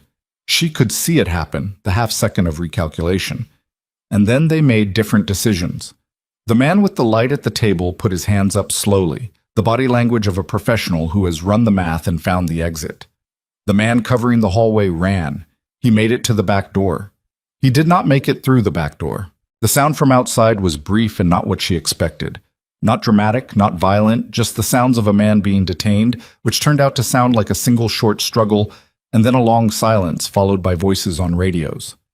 Elena sat in her wheelchair with the sketchbook in her lap, and the fire at her back and the halogen lights pouring through the windows, and watched Gideon walk to the man at the table, who had his hands raised, and watched Gideon look at him with an expression that she would spend a long time thinking about afterward. Not triumph, not relief, but the expression of a man who has waited a very long time for a thing to be over, and is discovering that its being over does not feel the way he thought it would. Voss was on a phone. His voice was clipped and directional, the voice of someone delivering an operational report in real time, and he moved through the farmhouse with the specific efficiency of someone shifting from the waiting phase to the processing phase. Carol had her arm around Elena's shoulders. Elena had not noticed when it arrived there. "You're okay," Carol said. "I know," Elena said. "You were—" Carol's voice was not steady now. The steadiness had lasted exactly as long as it needed to, and had now ended, which Elena thought was exactly right. "You were very— Mom." "You were." Elena let her mother hold on. She looked at the open box on the table, at the papers, and the dog tag, at the letter folded back into its envelope, Gideon's name on the outside, in handwriting she had never seen before, and recognized immediately, the same confident angular hand that had written notes in the margins of the library books she'd found stacked beside the hospital bed in the weeks before her father died, the same hand that had written on the inside cover of the sketchbook he'd given her the month before the end, "Draw what you love, and you'll always know where you are." She looked at Gideon. He was standing at the far side of the room, apart from the controlled activity of Voss's people working the scene. He had the letter in his hands. He had read it in the firelight an hour ago, and he was not reading it again, but holding it, the way you hold a thing you are deciding what to do with, not whether to keep it, because that was already decided, but how to carry it going forward. He looked up and found her watching him. In the halogen light flooding through the windows, he looked older than he had in the diner. The lines deeper, the scar more visible, the pale eyes holding their exhaustion without the night's earlier adrenaline to mask it. He looked like what he was, which was a man at the end of a very long road that had led back to a beginning he had not anticipated. She wheeled toward him. He waited. She stopped in front of him and looked up at him, the angle she was accustomed to, looking up, which had ceased to feel diminishing a long time ago, and which she had learned to use as a vantage point, the particular view from a position that other people consistently underestimated. She looked at his face and at the letter and at his hands. "What did he say?" she asked. "The real part. The part you didn't read aloud." Gideon was quiet for a moment.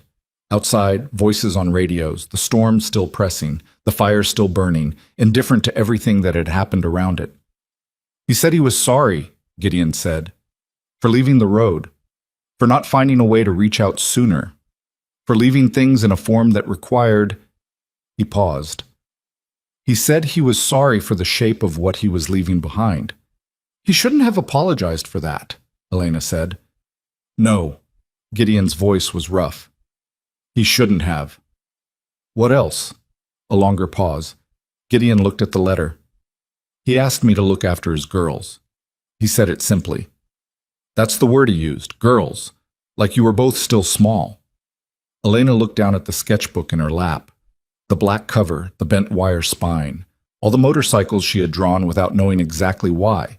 The patient accumulation of a connection she had been reaching toward without having a name for it. She thought about her father describing a man, older, silver hair, scar on the left side.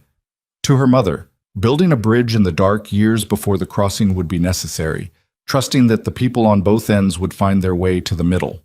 She thought about what it meant to carry something that heavy for that long and still have enough left at the end to say, "Look after my girls." She was not going to cry. She was specifically, carefully, absolutely not going to cry. She pressed her lips together and looked at the fire and held the line. "One more thing," Gideon said. She looked up. "He said you'd be the hardest person in the room." A pause. The corner of his mouth moved. He said that like it was the best thing he could possibly tell me. And the line broke. Not catastrophically, not with sound, just the giving way of something that had been holding against pressure for too long. The way old metal gives, slowly and then all at once. She put her hand over her face and pressed the sketchbook against her chest and let it happen. The quiet and complete undoing of a girl who had been drawing motorcycles since she was 12 and had finally, in a Montana farmhouse in the middle of a blizzard, understood what she had been trying to reach. Gideon said nothing. He did not move closer. He did not offer a hand or a word or any of the things that people offer into grief in the belief that grief wants company. He stood where he was and let her have it, which was the correct thing, which was the thing her father would have known to do. After a while, the crying stopped and the room was still there. And Voss's people were still working, and her mother was watching from across the room with the particular expression of a woman watching her daughter become something she already was. And Gideon was still standing with the letter in his hands. Elena lowered her hand. She breathed. She looked at the halogen light in the windows beginning to shift, vehicles repositioning, the organized movement of an operation entering a new phase. Voss appeared at her side. He had put the phone away. He had the expression of a man who had delivered good news and was bracing for the complicated part. "The two men in custody are talking," he said. "Fast, which means they're afraid of what they've stepped into, which means Dresser's operation is in more trouble tonight than it's been in 4 years. He paused. "But Dresser himself, he's not in the vehicles," Gideon said. "No." Voss looked at Gideon. "He wasn't going to come in person. He doesn't do that. He sends people and watches from a distance, and he'll run," Vera said from across the room. "He'll try," Voss said. "We have assets positioned, but Dresser has survived 3 federal investigations by being careful about how far ahead he thinks." "He's thought past tonight," Gideon said. "Yes." Silence. Elena said, "The dog tag." Everyone looked at her. "The dog tag in the box." "It's Carl Dresser's military dog tag." She looked at Voss. "My father kept it. He had it for 17 years, which means he took it from Dresser at some point, or Dresser gave it to him, which would have been a mistake, or—" She stopped. Thought. "Or Dresser lost it somewhere that Nathan found it. Somewhere they were both present." Voss was very still. "The deployment," Elena said, to 2003. "The incident Gideon mentioned." She looked at Gideon. "My father was there. Dresser was there. Something happened. And afterward, Nathan had Dresser's dog tag." She paused. "That's not a souvenir, that's a tether. That's my father keeping a way to identify Dresser if he ever became someone else." Voss looked at Gideon. "He never told us about the deployment specifics. His reports were careful about that period." "He was protecting the men who were there," Gideon said. "Nathan would have been protecting the men who served." "The incident in 2003. Voss looked at Gideon with the direct, unsparing attention of a man who has been 3 years building toward a question and has just been handed the room in which to ask it. "What happened?" Gideon looked at the fire for a long moment, and then he said, "Dresser killed one of our men and made it look like enemy fire." The statement went into the room and stayed there. "He was running a materials diversion. Military-grade hardware being redirected through civilian contractors to private buyers. Our unit was in a position to document it. Dresser was the contractor liaison. He was the connection between the military procurement and the private network. Gideon's voice was flat and factual in the way that voices go flat when the events described are too large for inflection. When Sergeant Ray Colton started asking questions, Dresser arranged for a situation in which the questions would stop. A pause. Nathan was the one who understood afterward what had actually happened. He didn't have proof then, so he did what Nathan did. He kept it, found the proof slowly, and waited for the moment. 17 years, Voss said. 17 years. Gideon looked at him. And now you have the drive. Voss nodded, slowly, with the particular quality of a man absorbing something that changes the architecture of everything he's been building. We'll need your testimony, both of you. You and anyone else from the unit still living. 4 of us left, Gideon said. I'll need them. You'll get them. Gideon put the letter in the inside pocket of his cut, next to something else that had been there all night. But tonight Dresser runs, Voss said, unless... The radio in Voss's jacket crackled.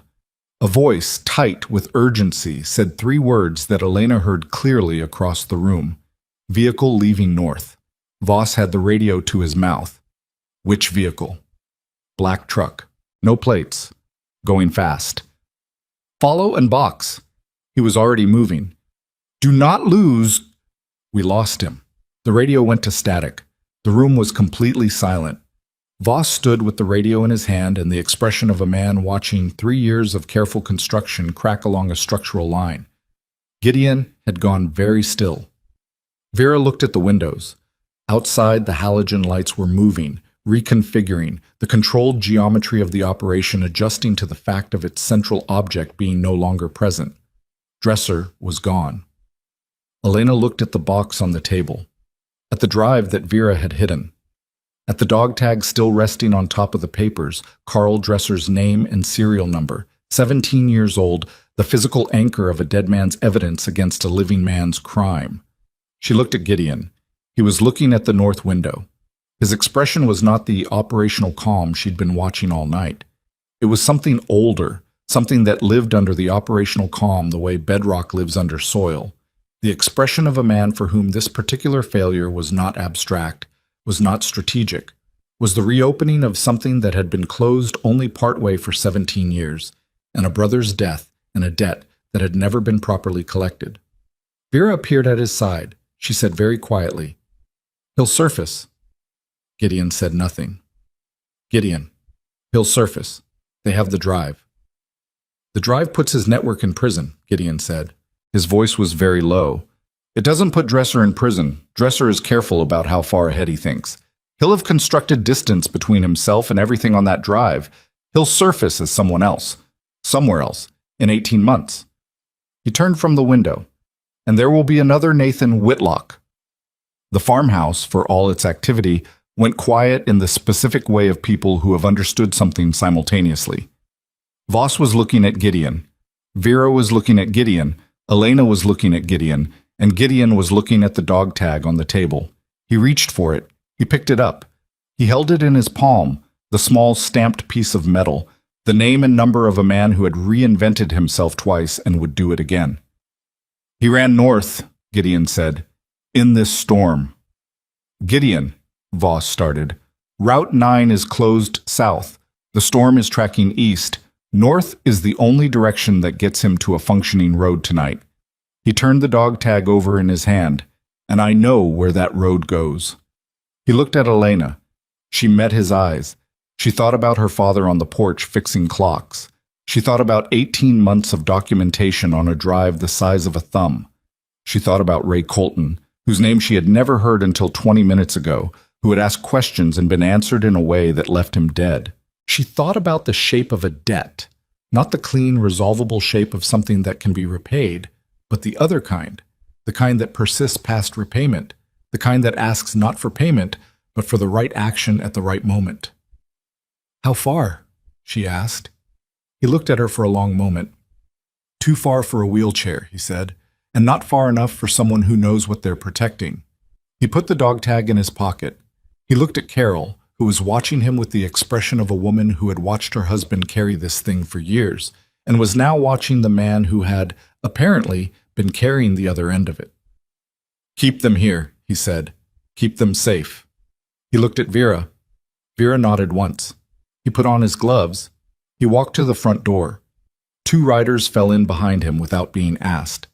Elena called after him, "Gideon!" He turned. She held his gaze. She held it for a long moment across the warm wreckage of the farmhouse, the displaced furniture and the open box, and the fire still burning with its particular indifference. "Bring him back," she said. "Not come back, not be careful. Bring him back." The subject of the sentence was Dresser, and they both knew it, and the weight of what she was asking was fully understood by both of them. Gideon looked at her with the pale gray-blue eyes that had been to wars and back, and had carried this particular weight for 17 years, and had just been handed the coordinates of its ending. "Yes," he said. He opened the front door and the Montana winter came in, and then the door closed, and through the windows Elena watched the Harleys go, their lights cutting through the blizzard, north into the dark. And she listened to the engines until they were swallowed by the storm, and then she sat in the silence they left behind and held her sketchbook against her chest and breathed. Outside, the snow kept falling, and somewhere ahead of the bikes, in the white dark of a closed Montana highway, Carl Dresser was driving toward a reckoning he had been outrunning for 17 months.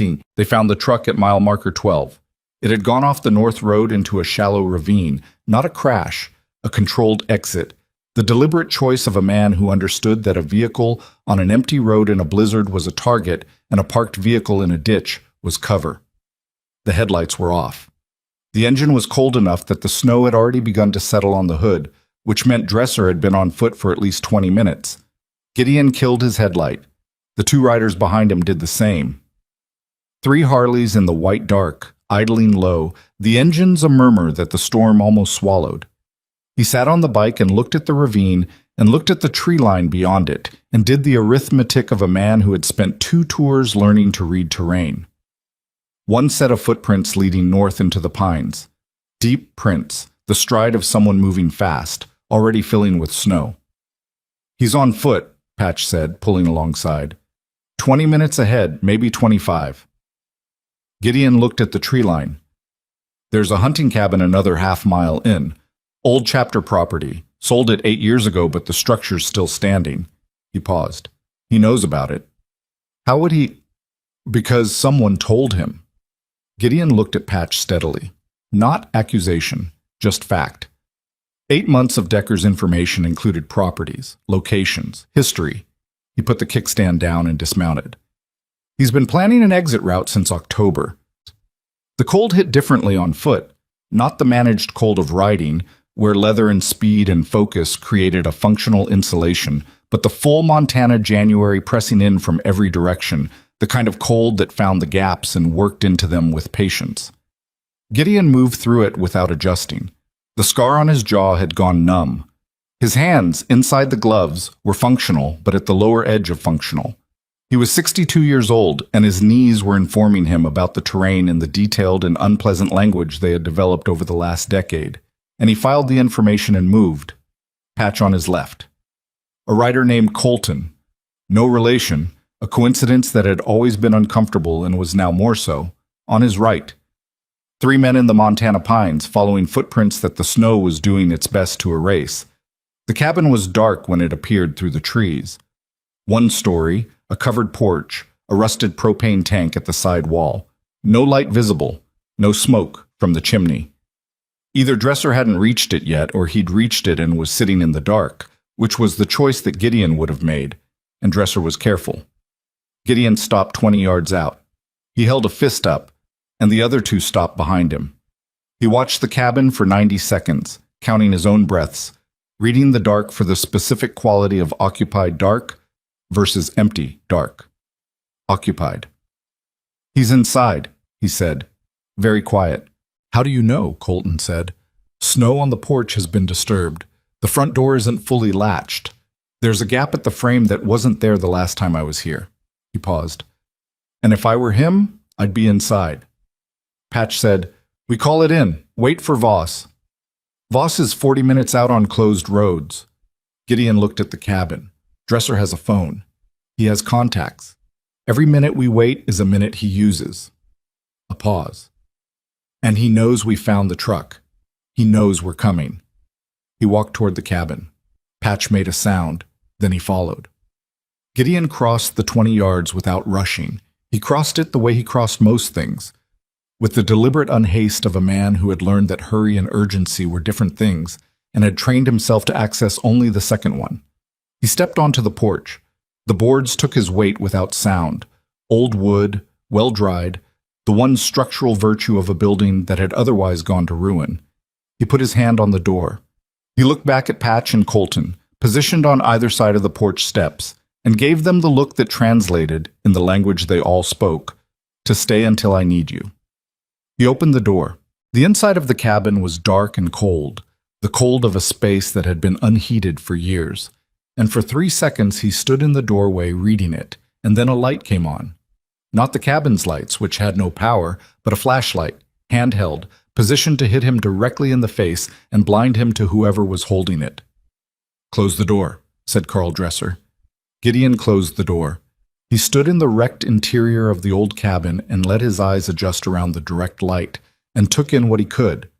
Dresser in the far corner, standing, the flashlight in his left hand and something in his right that caught the edge of the beam when he moved. A narrow face, pale eyes, the thin jacket he'd been wearing at the farmhouse.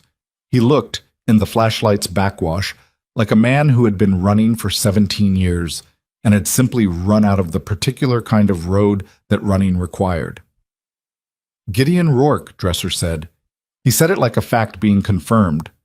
"I wasn't sure it would be you. It was always going to be me. Nathan send you? From beyond?" A pause. He said it without mockery, almost genuinely curious. "He planned this well?" "He planned it better than you thought." "Evidently." Dresser shifted. The thing in his right hand moved, not a gun. Something smaller, rectangular, a phone. "I have a call in. Different assets, the federal people your handler called. They're good, but they're not everything." He paused. "This doesn't end tonight the way you want it to. Put the phone down." "Or what?" He said it calmly. "You're going to make a citizen's arrest in an abandoned cabin in a blizzard? You're 62 years old, Gideon. Your knees sound like gravel when you walk. I heard you coming across the porch." "Put the phone down, Carl." Something moved in Dresser's face at the name. The use of it. The specific weight of his own first name in the mouth of someone who had known him before he had become several other people. "You know what's on that drive," he said. "You know it goes further than me. There are names on that drive that go further than me. People who will not allow a clean resolution." "I know." "Then you know this isn't over because you've cornered me in a cabin." "I know," Gideon said again. "But this part of it is." He crossed the room. Dresser moved. The phone came up, a reactive gesture more than a considered one. And Gideon's hand closed around his wrist before the motion completed, and the phone went to the floor. And for a moment they were close enough that Gideon could see the exact thing in Dresser's pale eyes that he had been looking for. Not fear, because Dresser was too controlled for visible fear, but the thing beneath the control, the structural thing, the thing that had been making decisions for 17 years and had just run its final calculation and found the column that wouldn't balance. Dresser was not a fighter. That had always been his advantage. He had never needed to be. He had been smart enough and careful enough and patient enough that the situations requiring physical resolution had always been handled by the people he sent. He was a brain in a system, and the system had failed, and what was left was just a man in a cold cabin who had been outthought by a dead man. He stopped trying to move. Gideon released his wrist. He stepped back. He looked at Dresser with the pale gray-blue eyes that had been carrying Ray Colton's name for 17 years, alongside Nathan's and the 4 men who'd gone to prison and the 2 who hadn't come out, and he said very quietly, "Ray Colton." Dresser looked at him. "Say his name." A long silence. The storm against the cabin walls. The cold finding everything. "Ray Colton," Dresser said. He said it without expression. He said it the way you say a name that belongs to a history you have successfully buried for 17 years and have just been required to exhume. "He had a daughter," Gideon said. 8 years old when you killed him. She's 25 now. She lives in Spokane. She's never known what happened to her father. A pause. She's going to know.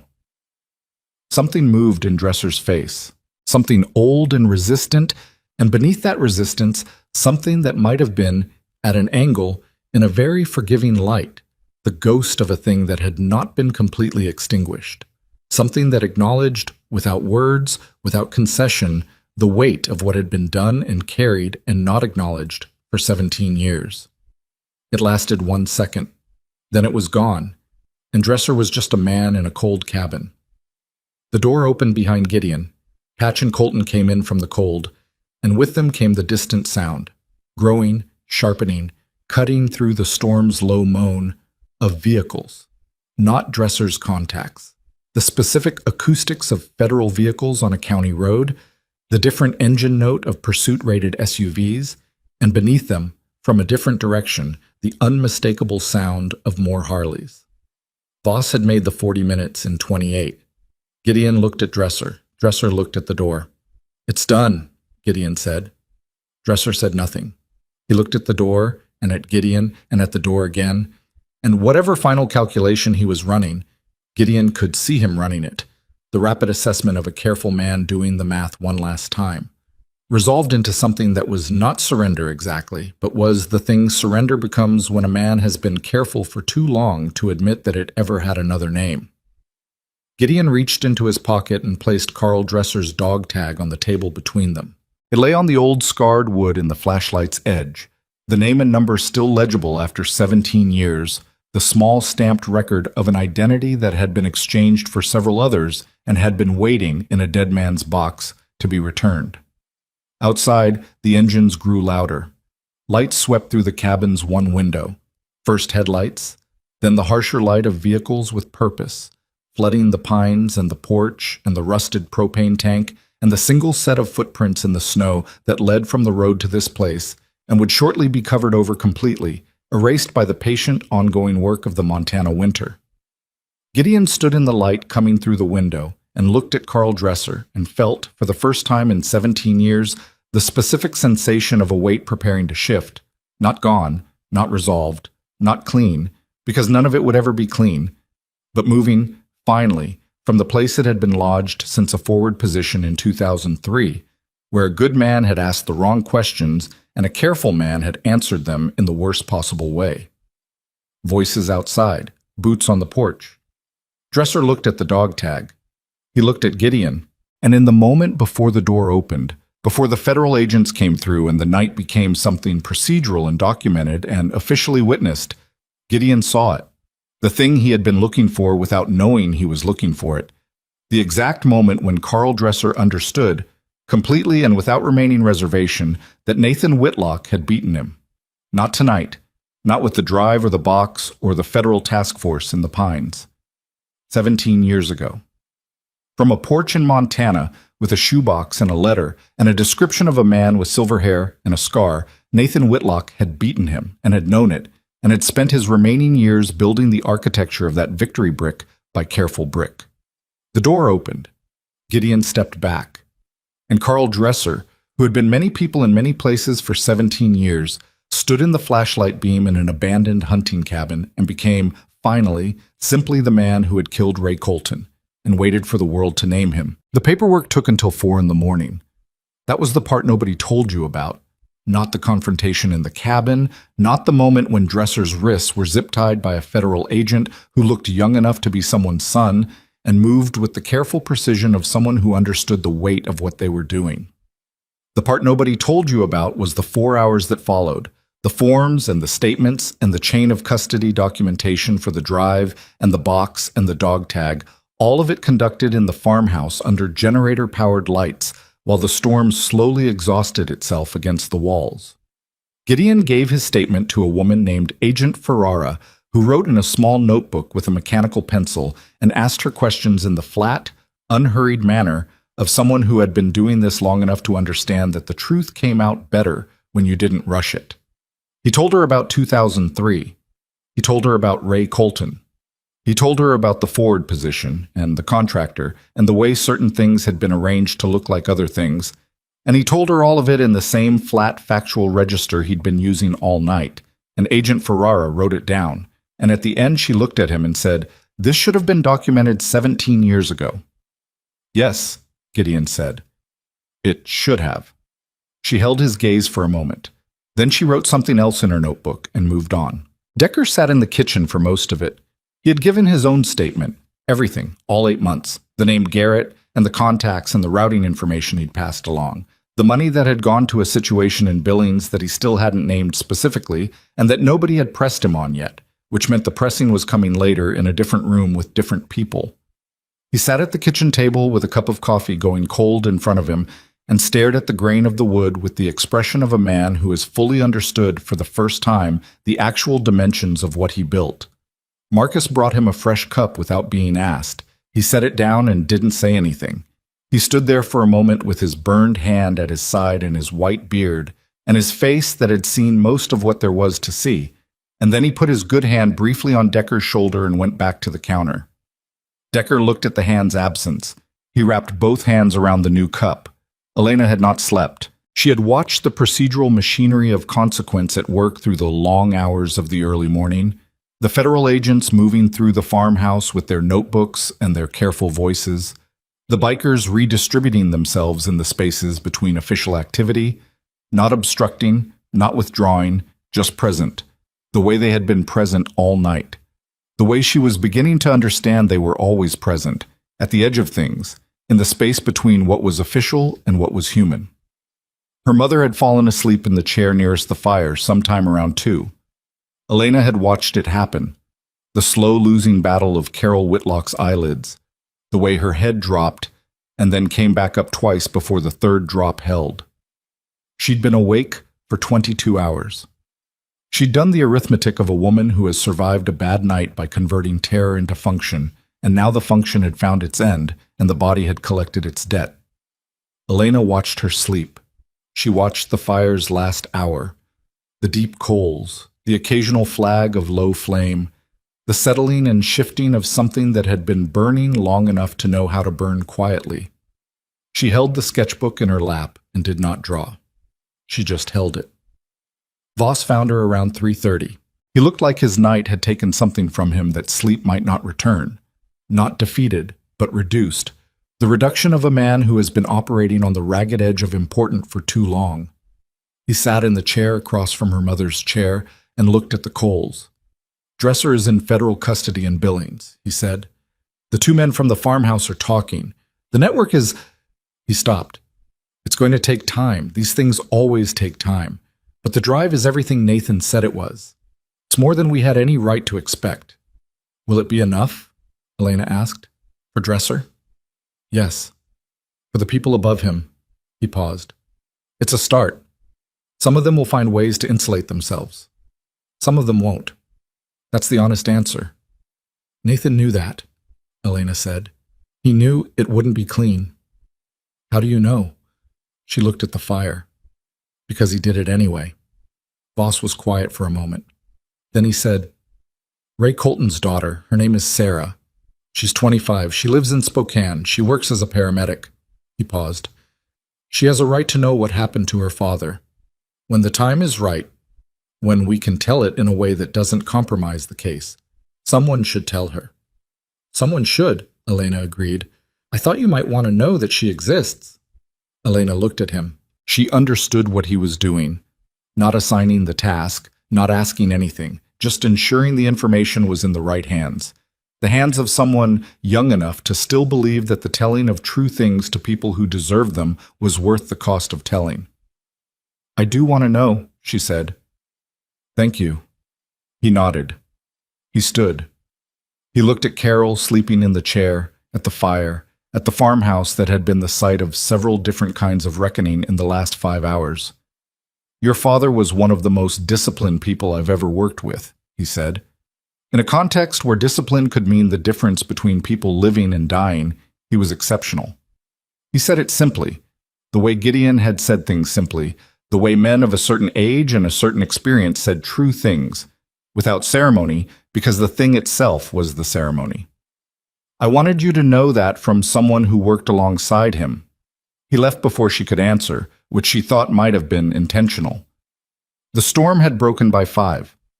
She knew it before she saw it.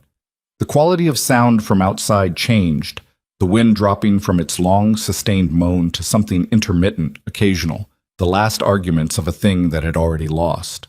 When the first gray light came through the farmhouse windows, it came without the static of driven snow and laid itself cleanly across the floor. Gideon came back inside at 5:15. He had been outside for the last hour. She had watched him go and had not asked why, had understood that whatever the outside was doing for him was necessary. He came in stamping snow from his boots, and the cold came in with him, and he stood just inside the door for a moment looking at the room with the expression of a man taking inventory of what remained. He looked at Carol, sleeping. He looked at Elena. He came and sat in the chair Voss had vacated and stretched his legs toward the coals and said nothing for a while. Elena said, "How are your knees?" He looked at her. A pause. "Terrible," he said. "Dresser was right about that part." "Dresser was right about several things," Gideon said. "That's what made him dangerous." He looked at the coals. "He was right that it doesn't end tonight. Not completely. There are people above him, and they'll move carefully, and some of them will find their insulation and stay there." He was quiet for a moment. "But Ray Colton gets named, and Nathan's name goes into a record as the man who built the case. And those two things—" He stopped. "Those two things matter." "They matter," Elena said.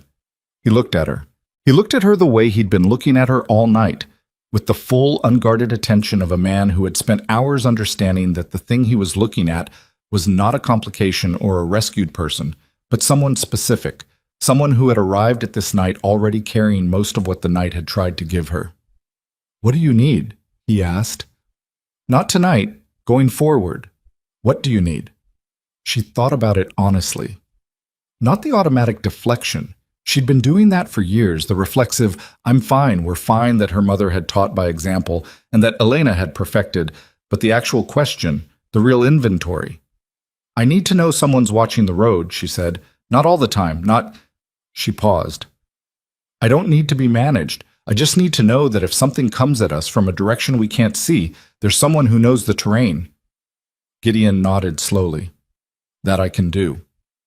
And I need—" She stopped, looked at the sketchbook. "I need to know his name is said. Out loud by people who knew him. Not just in documents. I need people who knew my father to say his name sometimes so he doesn't just become evidence." Gideon looked at her for a long moment. His pale eyes had something in them that she had no word for. Not grief exactly, not the sharp thing anymore, but the older and more habitable form of it. The form that has been carried long enough to become simply a part of the interior landscape. "Nathan Whitlock," he said, "was the finest road brother I ever had. He was a better man than me in most of the ways that counted, and he knew it, and he never used it against me, which is rarer than you'd think." His voice was steady. "He made me better at the things I was bad at. He laughed at the things that needed laughing at.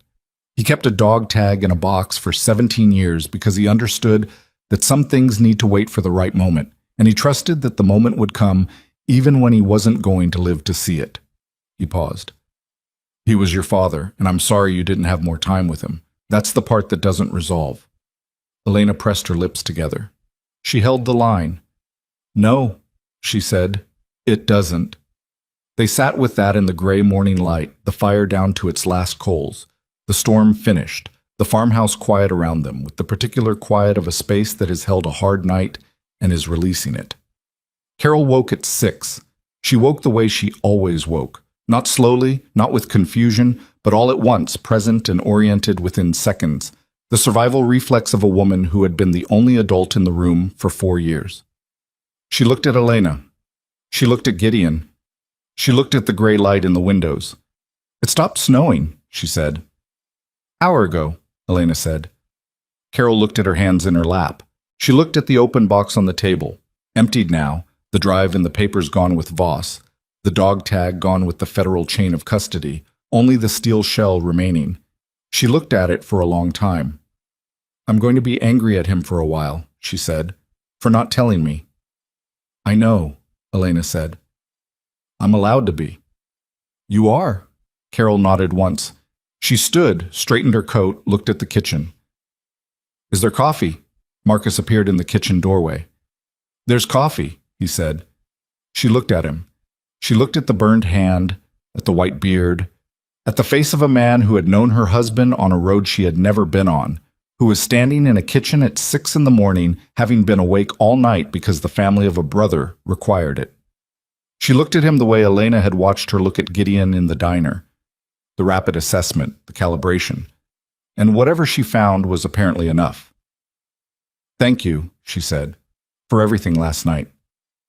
Marcus said, "Nathan would have done it for any one of ours." He paused. "He did do it for one of ours." He turned back to the kitchen. "Cream or sugar?" "Black," Carol said. "Please." The convoy left the farmhouse at 7. Not all of them. Voss's people were still working the property, and 2 riders stayed to assist and to watch, and Decker was being driven separately in a federal vehicle to begin the longer conversation that waited for him in Billings. Elena watched his vehicle leave from the farmhouse porch. He looked back once through the rear window, and she held his gaze across the distance and did not look away, and did not nod, and did not perform forgiveness, because it wasn't hers to perform yet. But she held the look, which was a different thing. The acknowledgement of a person, the refusal to make him invisible. The thing you do when you understand that what someone did was wrong and that they are nonetheless still a person who will have to find a way to live in what they did. He looked away first. The vehicle turned onto the county road and was gone. The ride back to the Crossroads Diner took 40 minutes in the pale morning light. The cleared roads laid out ahead of them. The bikers spread in loose formation, unhurried, the Harleys breathing easily in the cold. Elena rode in the black Transit again, her wheelchair in the back, her mother beside her. Through the window, she watched the landscape emerge from the storm's aftermath. The pines loaded with snow, the road's edges buried, the sky overhead going from gray to the particular blue of a Montana morning after weather. A blue so clean it looked manufactured. The diner was open. Debbie had not gone home. She was behind the counter when they came in, and she looked at the 11 bikers and at Carol and at Elena with the expression of a woman who had been holding a vigil and was now releasing it. And she said nothing, just turned to the coffee machine and began filling cups, and that was the correct response, and Elena loved her for it. They took the tables, 2 pushed together to make space, the mismatched chairs redistributed, boots on the old wooden floor, leather and cold air, and the smell of motor oil mixing with the coffee and the early morning warmth of a diner that had been running its grill since 5. The sun was coming up outside, low and red gold through the windows, laying long shadows across the floor and across the faces of people who had been awake all night and were wearing it honestly. Gideon sat at the end of the table. He had a cup of coffee in both hands, and he was not talking, just sitting, present in the specific way of someone who has finished a thing and is allowing the finishing to be real. Vera was beside him, her short gray hair bright in the morning light, her face relaxed in a way Elena hadn't seen it all night. Marcus was telling Carol something that made her exhale a short sound that was almost a laugh. Not yet a full laugh, but the shape that a laugh makes when it's coming back to a person after a hard night. Elena sat at the end of the table nearest the window. She opened the sketchbook. She looked at the page with the Iron Covenant insignia, mountain range, highway, the lettering clear and true. And then she turned to a blank page and picked up her pencil. She began to draw. Not motorcycles this time. She drew the table. The long table with its mismatched chairs and its 11 cups of coffee and its 11 different faces wearing their different versions of the same night. She drew Gideon's hands around his cup. She drew Vera's profile. She drew Marcus with his burned hand and his white beard. She drew her mother's hands, the specific shape of them, the knuckles, the work in them, wrapped around her own cup in the morning light. She drew the window and the sunrise coming through it, the long shadows it made across the floor of the Crossroads Diner on a January morning after the storm. She had been drawing motorcycles since she was 12 because she had been trying to reach something, a connection, a language, a road back to a man whose hands had fixed clocks on a porch, and who had known, somewhere in his body, that his daughter was reaching even if he couldn't tell her what she was reaching toward. She understood that now. The motorcycles had always been the bridge, and she had been building it from one end without knowing what was on the other side. And now she was on the other side, And the thing she wanted to draw was this table, these people, this morning. Decker's empty chair at the far end. She drew that too. The empty chair, the untouched cup, the space where someone had been and would have to find a different way back. She drew it because it was true. Outside, the Harleys sat in the diner parking lot in the red gold morning light, patient and still, snow on their seats and frost on their chrome, 17 motorcycles belonging to people who had ridden through a Montana blizzard because a dead man had trusted them too and had spent 17 years earning the trust. They sat in the cold and the new light, and they were very beautiful, and Elena looked at them through the window and understood, fully and finally, what her father had been trying to tell her from the porch with the clocks and the road and the one photograph in the shoebox. Gideon looked over and saw what she was drawing. He looked at it for a long moment. He looked at her. She kept drawing. He reached into the inside pocket of his cut and placed the Iron Covenant patch on the table in front of her. The small fabric square, mountain range and highway, the edges furred with age. He set it down beside her sketchbook without ceremony, without speech, without the architecture of a moment. She looked at it. She looked at him. He picked up his coffee and looked out the window at the bikes in the morning light. She picked up the patch and pressed it flat in the inside front cover of the sketchbook, where it fit exactly, as though the space had been waiting for it. Outside, the sun came fully over the ridge and laid itself across the parking lot, and the motorcycles and the snow-covered highway, and the long, clean, empty road running north, and the Crossroads Diner held 11 people who had found each other at the end of the worst night of several of their lives. And the coffee was hot, and the morning was cold, and Nathan Whitlock's name was said 3 more times before anyone left the table. Not as evidence, not as documentation, just as a name, spoken aloud by people who had loved him, returned to the air where names belong. The road held all of it without comment, the way roads do, patient, long, running toward the horizon with the absolute indifference of something that has been carrying people's weight for so long that the carrying has simply become its nature. It was enough. It was finally enough.